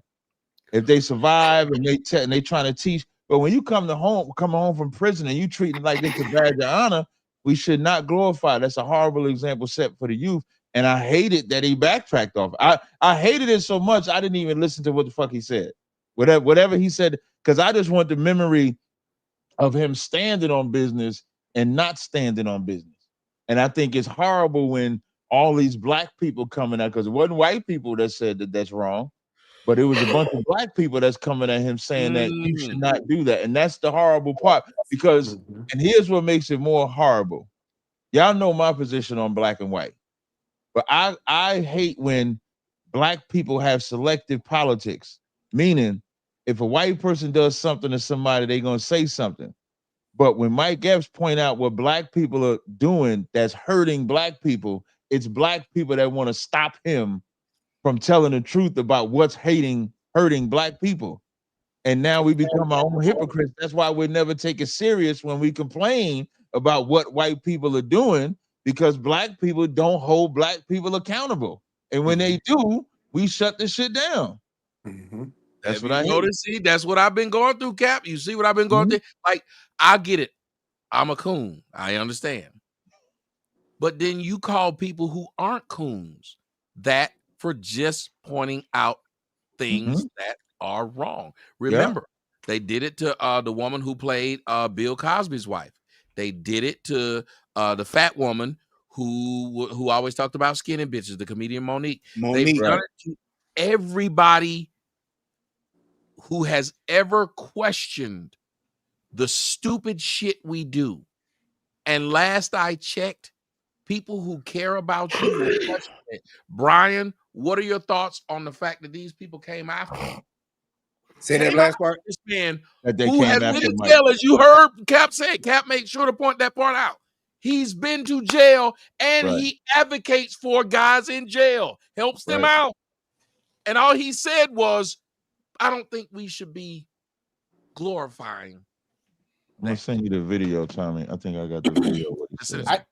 I just think it just like how we talking about the celebration thing. Even when you go back to Boys in the Hood, Ricky was getting recruited to get a full ride scholarship to go play football. No party for him. Movie starts out, Doughboy coming home from doing whatever the fuck he did in jail. We like to amplify. I sent you the video, Tommy. We like to amplify and keep the debauchery and the degenerate behavior that we have in our community. We like to keep it going, because if we don't, then accountability and responsibility will start to creep in, and we don't want that. They want to keep that shit, making it cool, making it the it thing to do, because ignorance is bliss. The more I keep participating in this bullshit, I'll get the encouragement from my peers, but I don't have to change. I can just keep doing it. And we've accepted that thing to be that's our culture. All of the bad shit that we do, our behaviors, our attitudes, our outlook on life, it's acceptable, and we perpetuate that by cheering it on. Black people love this whole struggle, fucked up life mentality, and when we have opportunities to get out of it, we shun it. We get away from it. We don't salute and support the person that gets themselves out of the hood. We want to keep them in there. Oh, you ain't keeping it real. Oh, you didn't change. Why the fuck shouldn't I change? Are we really just accepting this life that we're living in and this community that we live in, where everybody's trying to kill each other, fighting each other with the little shit that we have? We're too busy fighting amongst ourselves for these crumbs. And when somebody goes outside of that, then now they're shunned and they're not keeping it real, and they're a coon, like you said, or they're not a part of the community because they hate themselves and they hate black people and they hate black women. No, we just want something better. And why do we continue to do that to each other, no matter what it is? If it's not the fuck shit that we're on, then you're the outcast. Yep. Hey, I'm gonna let the rest of you guys see this before I let you guys' opinion come in, so you guys get the benefit of actually hearing what Mike Epps said. Celebrate young men. There's no reward for coming home after 30 years. You don't get no fucking care package. You are a failure. Get your ass out here and help these kids. Pay that back forward. You see what I'm saying? That's the reward. I got niggas all the time come straight home. If I don't do what they want me to do for them, I'm a sellout. I'm a suck ass. Right. I done did the whole bit with them. I done been to Walmart 100 times, Jay paying and meeting guards, doing all kind of shit I ain't supposed to be doing, fucking with you. But as soon as you say no one time, they done forgot about the other 99 times you said yes. Those are the wrong journeys to celebrate young men. There's no reward for coming home after 30 years. You don't get no fucking care package. You are a failure. Get your ass out here and help these kids. Pay that back forward. Yeah, that was it. That was the whole thing, Tommy. Yep. I don't see nothing wrong in that statement that he made. And look, and what he's doing is I don't either. Well, think about it. He's talking about tough love. He's saying, "Oh, nigga, you did what it took to get you them 30 years. You need to come out here and keep somebody else from doing 30 years." Yep. But we don't even respect that. We don't even respect that. I remember when what's the dude with the Wallow? He was talking to what's the rapper name? Not King Young Thug, Lil Durk. He was talking to Lil Durk and them little niggas about the very shit that they were doing, and Lil Durk went and still did the shit. He still stayed with that street shit no matter. He was just committed to it. And Wallow spent a lot of time in jail, so he's speaking from experience. Exactly. And he was telling them, I'm from this shit. This ain't what y'all niggas want to do. Y'all niggas are in a situation where you don't never have to go through what I went through, and yet and still they were steady drawn back into it. So it's like, even when they have an out, we won't even respect the person who's trying to keep us out and trying to tell us, like what Mike S was saying, this is the shit y'all need to be doing to keep these kids from making the 30-year mistake you made. But even when you do that to them, they still gravitate towards that and say, I'm doing this. Oh, wait a minute. I'm gonna go to Mr. Fantastic, but you selling your own people poison, man. You got these kids sitting around you like you Jesus or something. God Almighty. Like you God Almighty. You are And what was the response? And what was the response? Shut up, old man. Yep. Yeah. Old Dunner man gave him a kidney shot, broke him down, old ass man. He shot that nigga. That nigga stood on business though. Yeah, that nigga shot that nigga at the end. He shot the shit out of that. Your soul is required in hell. That's motherfucker. He used that old 1932 German. I was surprised that gun still fire, Mr. Fantastic. Hey, if he hadn't died from that damn bullet, he would have damn sure died from the infection. Yeah, tetanus shot like a motherfucker. You know that bullet was old as shit. They all got a rust and gangrene on them bullets. Sorry, sir, you have sepsis. Yes. Bullet was ancient. Okay. But Mr. Fantastic, you know, we grew up in an era in which it was kind of different where, yeah, the niggas in jail got credit, but we also had other niggas. Like it wasn't all one way. But you just talked about Wallow and you said Young Thug. It's all one way now. Do you think that Mike Epps should have apologized for what he said? Because he has now. No, and that's the worst thing, man. I hate that. The same thing that fucking Stephen A. Smith pussy ass did. And what makes it so bad is, you know, these are men of that age group that are supposed to be the elders and supposed to be experienced and supposed to stand on that. Masculinity is just that. You got to be comfortable saying uncomfortable shit. That's part of being a man, right? So yeah, man. Unfortunately, he done tried to walk it back, and the craziest part about it was like, his biggest detractor is Blueface right now. Okay, Blueface. Okay, so again, man, we got somebody that's got, you know, a lot of life experience, successful, wisdom, all these different things, saying the right thing, but then, you know, bending the knee, mainly because why? I told y'all, man, this whole prison culture celebration and criminality celebration thing we got to fix this shit. I don't know how and why it's got here, but even the regular people, the non-street people are expected to live by the street code and play by street rules. Specifically going back to the Young Thug and Wallow shit, he said, I don't even believe nobody should tell. You're a Christian. If you're a Christian, you shouldn't tell. And it's dumb shit that niggas get to tell because they motherfucking rappers, right? Niggas that and Young Thug's named a good rapper. But yeah, man, unfortunately, I was just talking about this on Monday about how, you know, niggas literally celebrate and praise niggas coming home from jail. And, you know, niggas graduate college, nobody cares. Niggas come back home from war, nobody cares. Military, stuff like that. Any other accomplishments, niggas don't care. Even graduating college, niggas don't care. But a nigga get his GED in prison. Oh, yeah, he got his GED. He got his degree in okay, the nigga could have did all the shit free without going to fucking prison to do it. You know, and not to mention, like Judge Joe Brown said, if a man serves more than 5 years in the penitentiary, there's a 92% chance that he is either voluntarily or involuntarily being involved in sexual contact. Okay? Now, I don't know why you are trying to talk like me, Fantastic, because that is not how I talk. Okay, that's a crackhead move. He was obsessed with crackheads. I said what I said, bro. Listen, 92%. We got dueling Judge Browns on the show. Now, what you have to understand is that it was a long time ago. You know, every time I tell a story, I just happen to also be there when it happened. Okay, so the reason why you have these issues going on with these black women is because, you know, back in, I think it was 1945, you know, I was a beef salesman.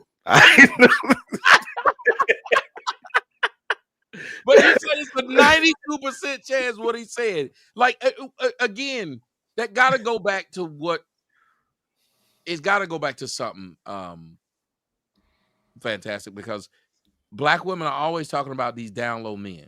But like you just pointed out, one of the groups of the largest amount of down low men, because they've done things that they want to hide now that they're free. Yeah.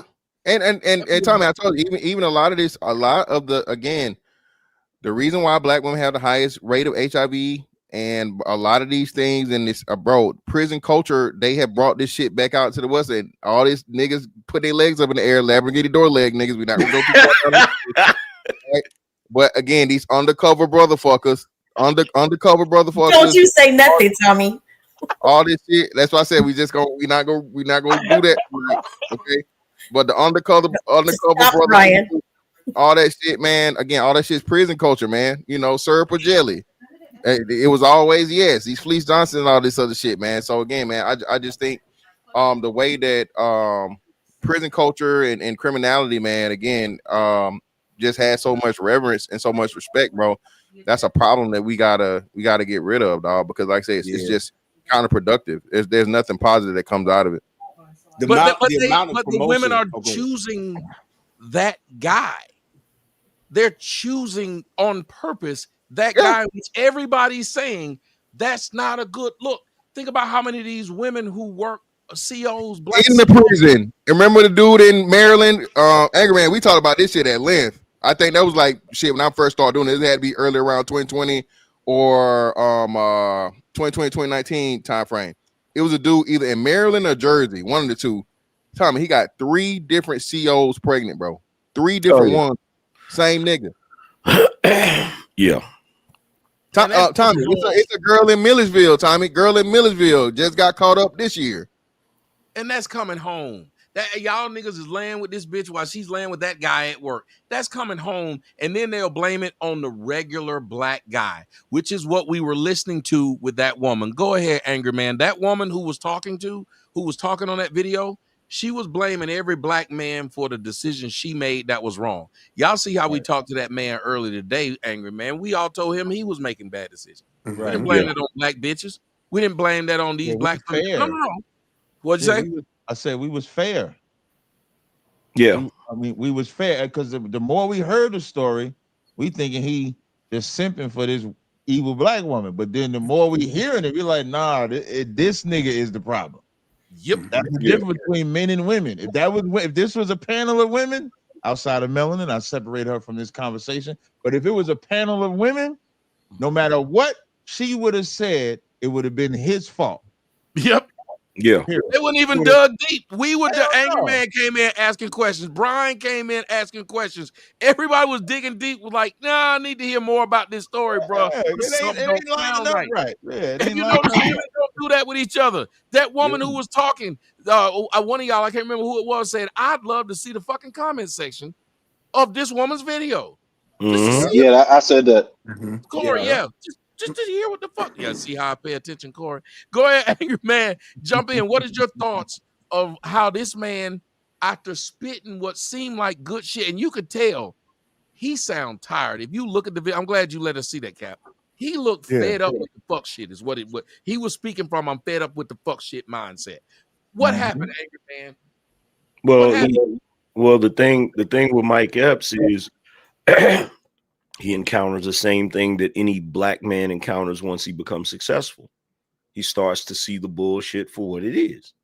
And the unfortunate part is all of the decisions that he's made that has caused him to get tangible results. He tries to apply that back to his community, and they slap him in the face for it. So it's like, what is he supposed to do? Like he's trying to do what he thinks he's supposed to do, which is, wait a minute, we can't be celebrating this shit. Like it's things you'll notice when you're younger that you may participate in that shit. And then when you get older, you get a little wiser, you experience life a little more. You look back and man, that was some bullshit.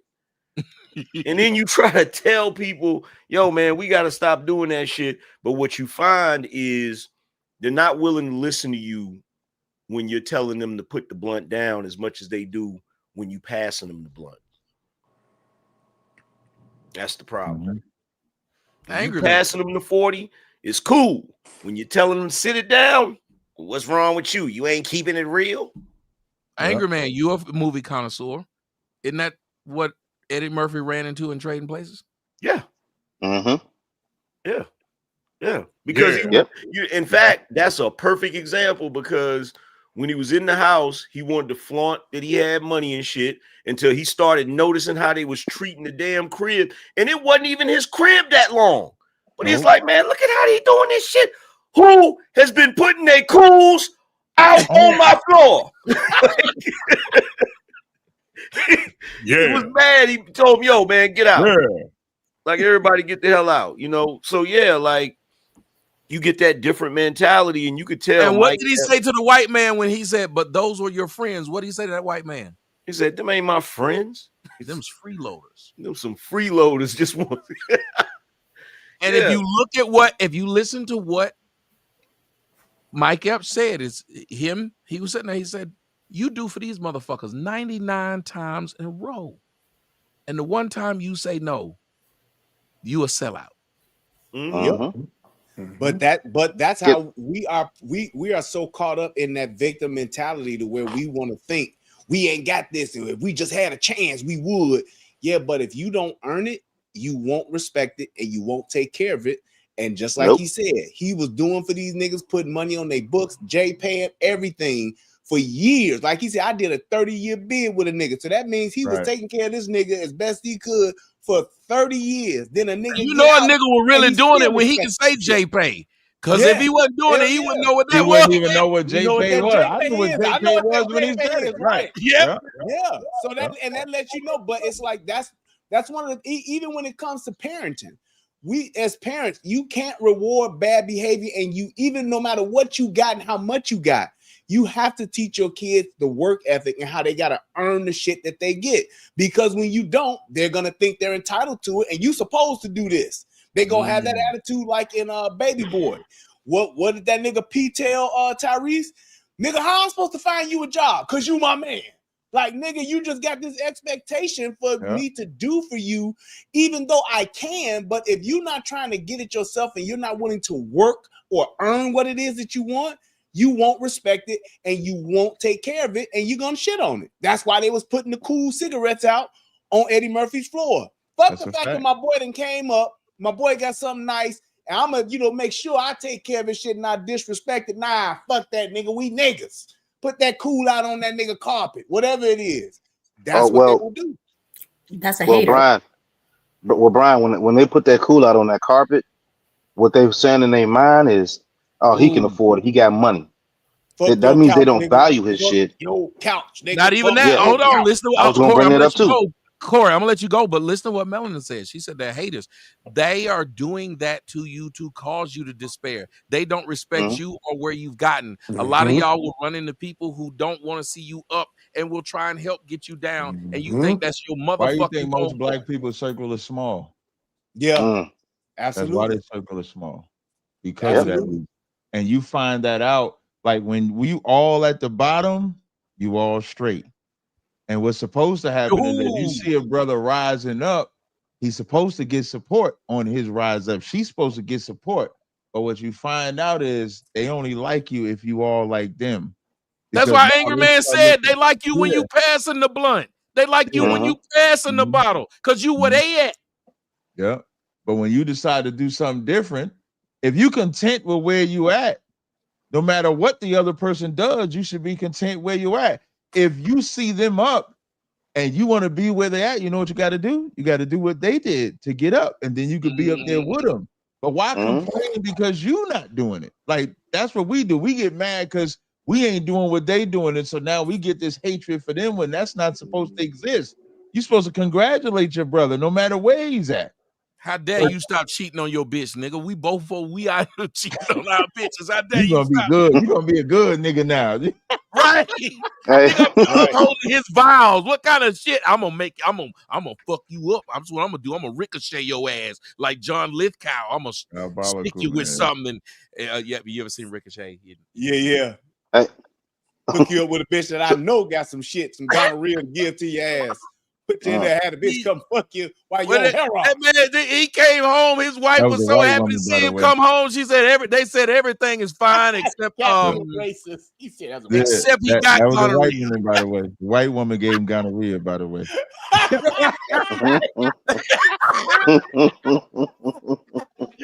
Your man be kidnapped. You glad he back home? We checked him over. Everything good. Except he got gonorrhea. What did the kidnappers do? I was on heroin, baby. They drugged me. You a lie, motherfucker. And Brian, then they done sent the tape home. Yeah. Now they gotta watch it. Exactly. Now that was diabolical right there. Johnny, that word fits right there. That word fits perfectly. Yes, wow. How did they do this? And you got to sit up there and watch this shit. Go ahead, Corey. Tell them about the time they sent your wife that tape. So I'll take what Mike Epps said, very personal. One thing is why I can relate to it is when I got back from Iraq, my first tour, my mother's cousin, which was like her sister, so I looked at it as an auntie. She came by to see me. I just got back, and then my homeboys was supposed to come see, but I'm going to pick them up. I'm going to pick them up. And she looked at me, she said, "Wait a minute, you just got back home from Iraq. Why are you going to pick them niggas up? They couldn't make their way over here to come see you. You got to pick niggas to come up and kick with you. Them ain't your friends." And I took that to heart because when they came home from jail, they would make their way to go see everyone else. They would go kick it with them. They would bring bitches. They would do all these different things, right? And they would celebrate that they just got out of jail. Let's have a party. Let's go get drunk. Take this nigga to the strip club. Get him some pussy and everything else. But when I got home from Iraq, from a war zone, it was I had to go pick you niggas up because y'all didn't care enough about the fact that I just came back from a war zone. And so, yeah, of course I don't kick it with them now. And I had to learn a harsh lesson that them weren't your friends. Of course, they used me for whether he just got home, he got some money on him, he getting benefits, he getting this, he getting that. Let me use your car, blah, blah, Skippy. I can't put all the blame on them because I should have seen them coming a mile away, but that blame is on me, right? But there's something wrong in our culture that he pointed out, and I think what it is, he put that mirror up and said, "Look at yourself. You're a fucking mess," because y'all celebrate that you're a fucking mess, and you don't want to change it, and that hurts them. My mother always said the truth hurts. She always told me the truth hurts. And when he brought that out of them and said, "Hey, you shouldn't celebrate." I've been saying this for years. When I was on Clubhouse, on here, or anybody else, I told him, I said, "No, you don't celebrate that your homeboy just came back from jail. You real motherfucker. He just held it down. Your homeboy, no, stop committing crime with him. You shouldn't be committing crime. You shouldn't be committing crime with him." If somebody, and a lot of times I tell my students, don't hang with people that's gonna put you in a situation where you gotta use your firearm. Because them motherfuckers don't care about you. As soon as you pull that gun out and you have to use it, you're gonna sit there and you're gonna have to go through that court case. They're gonna go through all of your shit. They're gonna look at social media. They're gonna look at all what led up to this. And when you go to jail, they're gonna be fucking your bitch while you in jail. When you in jail, they're gonna be riding around and your stuff are saying that they're gonna send you some little stuff on JPay. They're gonna send you all this other stuff, but they're gonna be living a life free while you're locked up and whatnot. One other thing that I think about, you know, they treat. I think sometimes we treat. No, I'm gonna put it this way: with black women, treat the niggas that go to jail as if they the real niggas, or if they the real men, or as if they really going to come back and make a change because they went to jail for that one time, or he's going to change. It's a dude now that I know he's in and out of jail. He's steady, constantly in and out of jail. But you ain't never seen him without a bitch though. Ever. Never seen him without a bitch. I ain't never seen a nigga that's. Go ahead, Melon. No worries. I was just gonna say that this is another form on the attack on masculinity. What Mike Epps said was so powerful that, to me, I feel that he had to walk it back and apologize because women got offended. Most of the men that go to jail come from single mother households. That's what I was going to So the fact that he's saying it with such a, like, when I heard him say it, it's just, you just hear the power of a man, a father. This is why I'm big on the nurturing stage. You have, as a woman, as a mother with your son, you have him for until he's about 3 or 4, 5 if we're pushing it. But he needs to be with his father because there's so much that he needs to know. Everything that you guys have said, each one of you has been the most valuable information for a young man to be a man. He needs to know these things. And he had to walk it back and apologize because women, and I would even say some of the rainbows, didn't appreciate that. And so he had to walk it back and apologize for something because it's too manly in this world of trying to make it feminine and the woman reigns. Which is funny. You're right. He was holding men accountable. No woman should be mad about this. But as Snow was trying to say, go ahead, brother. Well, Melanin did take my point, but I'll try to add on to that. She stole your thunder, but fuck that shit. Go reign somewhere else. Yeah, my father, may he rest in peace, was a warden for 40 years, and we used to talk about this. And one of the things that he noticed, he and his colleagues noticed, and this was back in the 70s, was that the majority of incarcerated men came from single mother households. He was also part of the trustee camp of the prison at one point. He noticed that the best candidates for trustee individuals came from 2-parent households, had both mother and the father. Now, to go back to what Melanie was going to say, I was going to say, with those celebrations, who's usually having those celebrations? Is it the mother or the father? It's usually the mother. A lot of times, fathers are usually the ones that are disciplinarians. Mothers are the ones that are enablers. That celebration is to kind of hide the fact that that son came out of prison and did something bad, because women don't like to be exposed for being part of something that was negative. Therefore, they have the celebration. Yeah, and just to prove what Melanie was saying is true about those children wanting to be with their father. My son is 5 now, and probably within the past 6 to 8 months, he's now gotten into that phase where he want to go everywhere I go. He wants to follow me. He wants to be my shadow. He's been wanting to get his hair cut like mine for the past 6, 7, 8 months. But his mama just she didn't want to let it go because he got like the Patrick Mahomes going. But she finally had to give in and say, hey, I told her, I said, you got to let him do this because he's been asking for it, because he's now at that point to where, daddy, what you doing? Where you going? I want to go. I'm going to the store. I want to go. I want to be. Those kids, they get to that point to where they want to be with their father, especially boys. That's why it's so important to not have this co-parenting mentality, but being in the house with your kids. That matters most. That is the most important thing. When you there with them every single day, that's the big difference. That's really cool, because I always wanted to a son to be my shadow, but I realized I had to get a woman from Sudan pregnant for that to happen. There you go. Knew it. There he is. There once Hey, again. I'm gonna take this more. Hey, I'm about to Without roll out, fail. man. I'm about to roll out. I appreciate y'all, man. It was an excellent panel, excellent show, man. I'll see y'all next Tuesday. Shout out to Tommy, Melanin Relationship. Yeah, we all about to get out of here. I got about to end it with this colorism joke.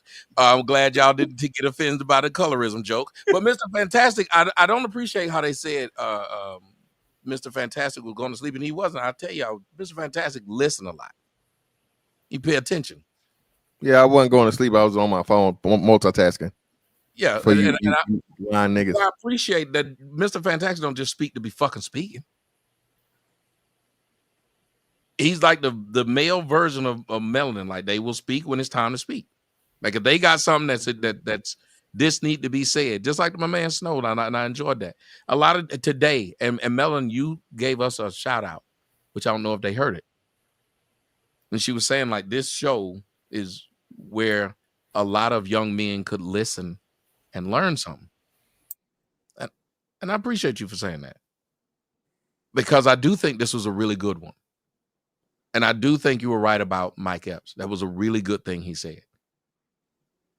And I really think that it came from, like how Angry Man and Brian was saying, it came from this nigga's like almost disappointed, like a disappointed father. And the sad part about it is, I think that was the thing that got to the other people the most, because listen to what y'all said. Y'all notice when there's an uncle that done molested the kids, the only people who hide it be them single mothers. Mm-hmm. Father's gonna whoop his ass if he don't get to jail first. Mm-hmm. That's the only reason why they exist and get to float around. All that stuff the pastors is doing to the kids, it's because there's no fucking father there. If there's a father there, he gonna be mad when he found out you done poked his son. You might have been able to poke somebody else's, but his? What that white man do when he found out his neighbor had been fucking his son when they brought that man into that what was it, the airport they were trying to take that? Gary. Why'd you do it, Gary? Greatest shot ever. Greatest shot ever, baby. Greatest dad move ever. What did Tommy, they say, Mr. Fantastic? why'd you do it, Gary? Why'd you do it? Woo! Hey, bro. Hey, talk about timing, bro. Listen, bro. Best timing ever. One shot, whatever, got him up out of there, bro. Mr. Fantastic said, "Woo, woo!" Hey, listen, man. But nah, Tommy, real shit though. And again, this is shout out to Melanin, of course. The value of the black man, bro, has been diminished so much, and people don't understand how important. Cain Velasquez. Cain was monster truck driving, drive-by shooting. Shout out to Cain, man. Shout out to Cain Velasquez, man. Shout out to Cain. Shout out to Cain, man. You know what's so crazy about that case? The judge say, "Hey, man, the judge apologized for his innocence." He said, "I don't have no choice." Yep. So the judge actually apologized for whatever it was or whatever. But yeah, man, listen. Even though situations like that do happen, bro, that's the reason why it don't happen. You're gonna lose your life or pay a major price for dealing with a man's child, and a man can enforce that motherfucking price to be paid, unlike a woman ever can, bro. Again, that's why it's a deterrent. This is why most predators target single moms. This is why most predators target kids they know don't have dads around them, because, bro, as much as we talk about those two cases, it's been cases where people got off. This one dude killed dude with his bare hands, bro. And again, that's how it's supposed to happen. Again, man, but when we have this whole culture that's upside down to where the mom's in charge and the mother's deified and praised and so on and so forth, and she the mama and the daddy, well, why we got all these, these brotherfucker ass kids? Why we got this influx? The black community has had this major influx of, broke wrist sons and shit. You feel me? All the choir directors get on their tiptoes, pigeon-toed and shit, But again, if you start talking about those things, it's uncomfortable conversation people don't want to have. Hell, you even got brotherfucker preachers. The first husband. Yep. I saw that shit. That dude, got married. First husband. So yeah, man. So again, until this stuff gets changed around, bro. And like I said, I think we'll live to see it the transition start happening. But most importantly, man, this is the groundwork. This is the foundation. I keep saying this, the straight black man's renaissance is real, and people keep acting like what we're doing is these conversations we're having isn't doing anything. But Tommy, as you can see, is way more people that have shifted over. You, Angry Man, other brothers have been doing this before, laying the foundation that niggas is waking up. It's hard for a nigga to accept his biggest opposite is mama. It's hard for him to accept that shit. Yeah. But once he do, and he understand that you can love her in spite of had that difficult conversation, I think that's an escalation of manhood that has to happen for your eyes to be open and to start approaching this whole lot different. I'm gonna say this. I was watching Pat McAfee today, and they had a bunch of white, but they always have a gang of white boys on there. The day they was particularly funny as shit. One white boy who used to be a center in the league, he was talking shit about Kittles. George Kittles had brought him up right after the Monday night game, brought his name up, and they going back and forth, and they was doing it like a wrestling promo. My girl says, "Are they really mad at each other?" And I said, "No, white boys play like that." I said, that's how they make each other money. They play like that so you can go watch them. And at the end of it, George Kittle, like he was sitting there talking, George Kittle called his motherfucker on his cell phone, his own boy put it up behind him. You can see George Kittle's face. And they started talking. They was going back and forth. And right at the end of it, he said, "I love you, brother." I said, "I love you." Back. And I remember when I had started doing that with the black men long years ago, I was like, hey, because I noticed my white friends, they had no problem saying that. I also noticed my white friends had no problem sharing the spotlight. If every time they created a business, they would bring their friends in to make sure they all got paid. Yep. You know how many niggas got mad at me when I first started? I was the biggest nigga on the block. I would always bring niggas in on their YouTube channel and tell motherfuckers go to this nigga's channel. It didn't matter this nigga had 5 subscribers. It never mattered to me. I brought them niggas, like, let's sit on a panel. Because I kept thinking, and how many times did I say, I never want to be the head of the fucking pin or the bowling pins, because all they got to do is knock one down and all of us will get knocked down. I said, if all of us are in the front, even if they knock me out, there's another nigga right there to take my place. And they'd have a hard time. They got to run a bunch of damn balls, at all these niggas to get them to fall down. This ain't my day. The point is, the point is made, though, bro. Point is made. The point is made. He did it for me. I tell you that. Fact. Woo, Jesus. It's a long day, God, dog. But I feel bad. I made the same mistake earlier. But think about it. The point is, I was trying to tell her, I said, these white boys believe they all should get something out of this. Mm-hmm. Notice how difficult it is to get black dudes. And I think that's how they separate us. When you say it's a real movement, I'm with you, Mr. Fantastic. But the sad part is when you get to a certain level, they say, fuck everybody else. They say, fuck everybody else. Or they start becoming, we got to go against each other. And I watched how they do it. They keep waiting on me to have an issue with Brian. They keep waiting on me to have an issue with Fresh and Fit. They've been trying to get that to happen. They've been waiting on me to have a fucking issue with the twins. You ain't been back on the twins. I was supposed to be back on the twins this week, but I didn't want to fly because last week, because I didn't want to fly because of the shutdown. I was like, I ain't getting them planes. We're gonna have to wait after the break. But yeah. I'm going back out there next month to do the show. Just because you don't see me with people all the time or whatnot, anytime you call me or something like that, I'm down to do something, because I keep thinking, if this is a real movement, people need to see us even when they think there's some beef. Do it like the white boys do. When y'all think it's beef, that just means y'all eyes going to be watching us both. Mm-hmm. And then y'all going to realize we ain't got no beef. Because that's what but notice them white boys, they all grow together. You don't see no one white boy by himself. Name the one white boy by himself. It doesn't happen.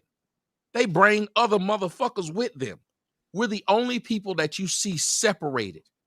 Yes. All the fucking time. It's gotta be a big dog. It's gotta be the guy.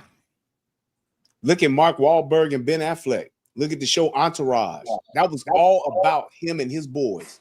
and how they all got their own niche, they all got in their own lane, but he was making sure that they was putting each other on all throughout that whole show. LeBron James. LeBron put all his boys on. LBJ did it too. Yeah. He put all them the boys on. We gonna all make some money. What the fuck I look like wanting to be the only nigga popular? What I want to look like being the only nigga that can buy drinks? That just sounds weird that you would want to be that. I buy all the drinks and let all the somebody say Adam Sandler. Adam kept his boys with him, didn't he? He put all them niggas in every Adam to this day. Adam made sure all of them worked. Yep. All of them ate. And I wish this was something that happened with us, but it doesn't happen enough. But I really appreciate what you said, Mr. Fantastic, because when they see it, though, like I'm telling you, how many young cats, when they see us doing like this, like there's a motherfucker who's, I love Mr. Fantastic. This motherfucker, I love Anger Man. I love Brian. I love Melanin. And then when they see you interact with somebody they might have not thought was that cool, they might have didn't like, maybe they weren't exposed to them, but now they see y'all getting along. You know what kind of synergy that creates? We don't do that enough. That type of synergy. Perfect word. Yeah. Perfect word. That means something. If you really were about a real movement, that's what you do. But if you're not about a real movement, if you're all about me, yo Maya ass niggas. This is, you know, the song. I saw something this past week that was goofy as hell. Some dude that I don't even know. He had a title and had my picture on the thumbnail, had your picture, and he said, "Angry you were Man glad that I got, yeah, that I'm not on you. Did he not on YouTube?" And I'm like, I ain't even pay no attention to that shit. I just kept it moving. I saw it, but and that's what they do. And when you hit me up and say, "Can I get the link?" What I do? Send the link. But see, that's what they do. They do that shit all the time. It's clout farming. They gotta start some shit so they got something to talk about. But it works with us. Yeah, it does. They only do what works. People only do what works. Niggas know if they troll me during my TikTok show, they know I'm gonna start talking to them. They know I'm gonna say something to them because it works. They wouldn't do it if it didn't work. And they know it's very easy to get us to fall apart with each other because, again, when you have a lack of fatherhood, you typically have a lack of brotherhood, which is why you can easily get a fatherless child into a gang. Because they don't understand what true brotherhood is. But our insides tell us that we want this on the outside. Something in us tells us that we want brotherhood, so we misplace what it is. Yep.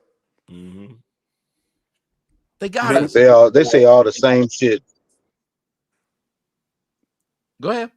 I was gonna say men want to belong. They want to belong to a group of other strong men. You can't get better around you can't get better with your craft around no hoes unless it's pimping. And even then, you want to compete with other pimps. Oh my God! You have a player's ball. You're right. You have a player's ball for a reason. Yep. That was funny. So I appreciate all of y'all. And I know it's the holidays, and we've done 3 beautiful hours. I don't even want to crowd it with anything else. I want to tell y'all I appreciate every one of y'all, and I'm gonna let y'all end the show on a great note. I'm gonna let you start with you, Snow Bandit. You a new fella that done came up here, but you did an awesome job, and you got an awesome fucking kitchen. And I'm gonna got the floor and the core back there. I'm telling you, and I gotta ask you, do you think y'all gonna be able to beat? Because Ohio State ain't beat y'all in over 2,000 damn days. They ain't beat y'all in a long time. You think y'all gonna carry that on and make your way into the playoffs? I'll be honest. It's gonna be a tough game because Ohio State is a lot stronger this year. Yeah. And Michigan is still rebuilding. It will be in Ann Arbor, Michigan. And I just hope they put up a good fight. We'll see. I'll be pulling for my Wolverines. We will see.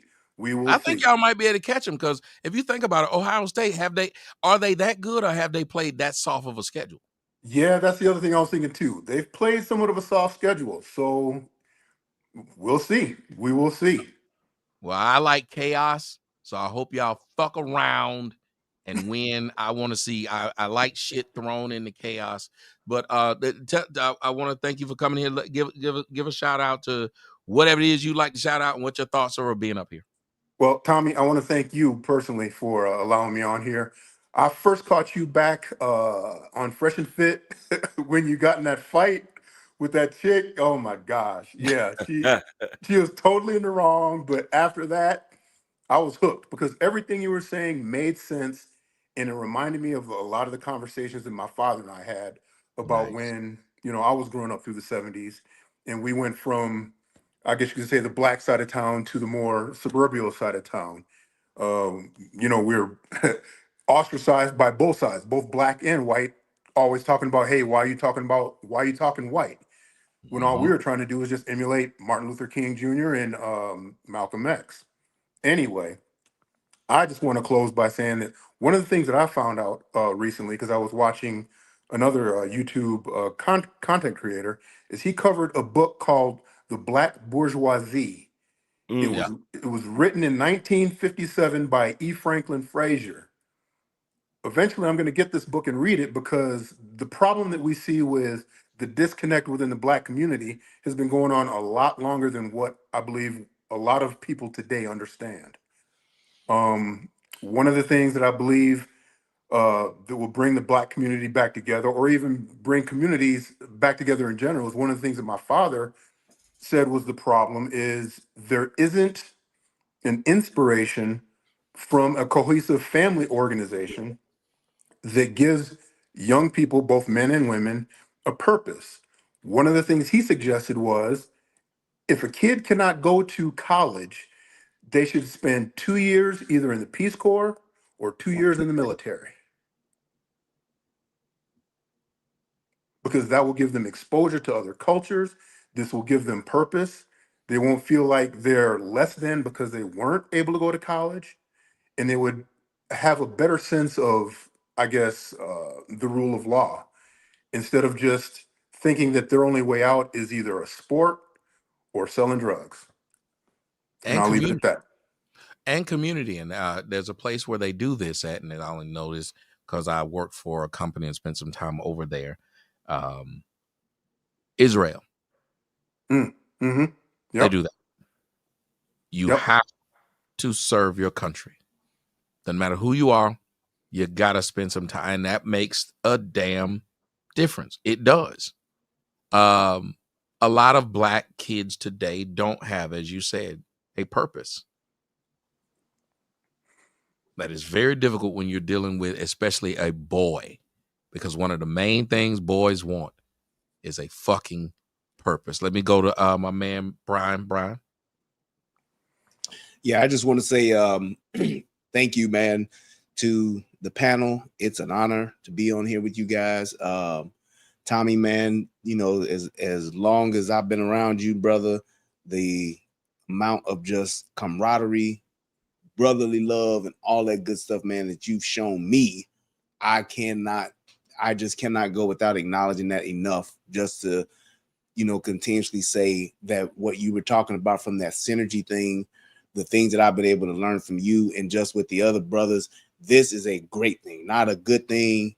This is a great thing to see us come on here week after week, and whether we arguing and yelling or whether we agreeing or just coming with our different points of view, creating that synergy, man, is just been amazing. I think this is like Melanis, and this is what young men need to be able to see. We are able to come here and do our thing. Everybody's from their own different walks of life. We all have our different perspectives. I just want to say shout out to all of you guys and to you, Melanie. I love being on this panel with you guys, man. It is really, really a good thing. And shout out to Angry Man. Even when I've come over on his show, when he's been live, he's definitely shouted me out and all that kind of good stuff. But just keeping that thing going, I think this is really important. I just hope we just continue to do what we're doing, man. Thank you, guys. And speaking of Angry Man, you got the floor next. Hey, man, only thing I can say is shout out to everybody. I always appreciate y'all having me over, all of that good stuff. And And shout out to you, Tommy, for not paying no attention to that bullshit, because they love to do stuff like that. But I'm not in that phase anymore where every time somebody puts something out there, I'm like, oh, well, what's this about? Because I know it's bullshit at this point. But what the shows this that y'all do over here, awesome. I wish I could have been on the last couple of shows, but my schedule has been raggedy as hell. I was like, Tommy getting tired of my shit. He probably like, why is Negro? I didn't know how many of y'all was gonna make it tonight. I know Brian said he couldn't make it, so it was good to see him here. I know a few people had said that they couldn't make it, so it was good that they showed up. And I understood that family's in town. My family's in town, but fuck them. They upstairs right now. They upstairs right now. Fuck them. No, I don't mean that. Of course, they know I do. But the point is, I appreciate you for being here, man. So when you ask for the link, you can always get it. Go ahead. Yes, sir. But yeah, but other than that, man, great conversation. Appreciate it.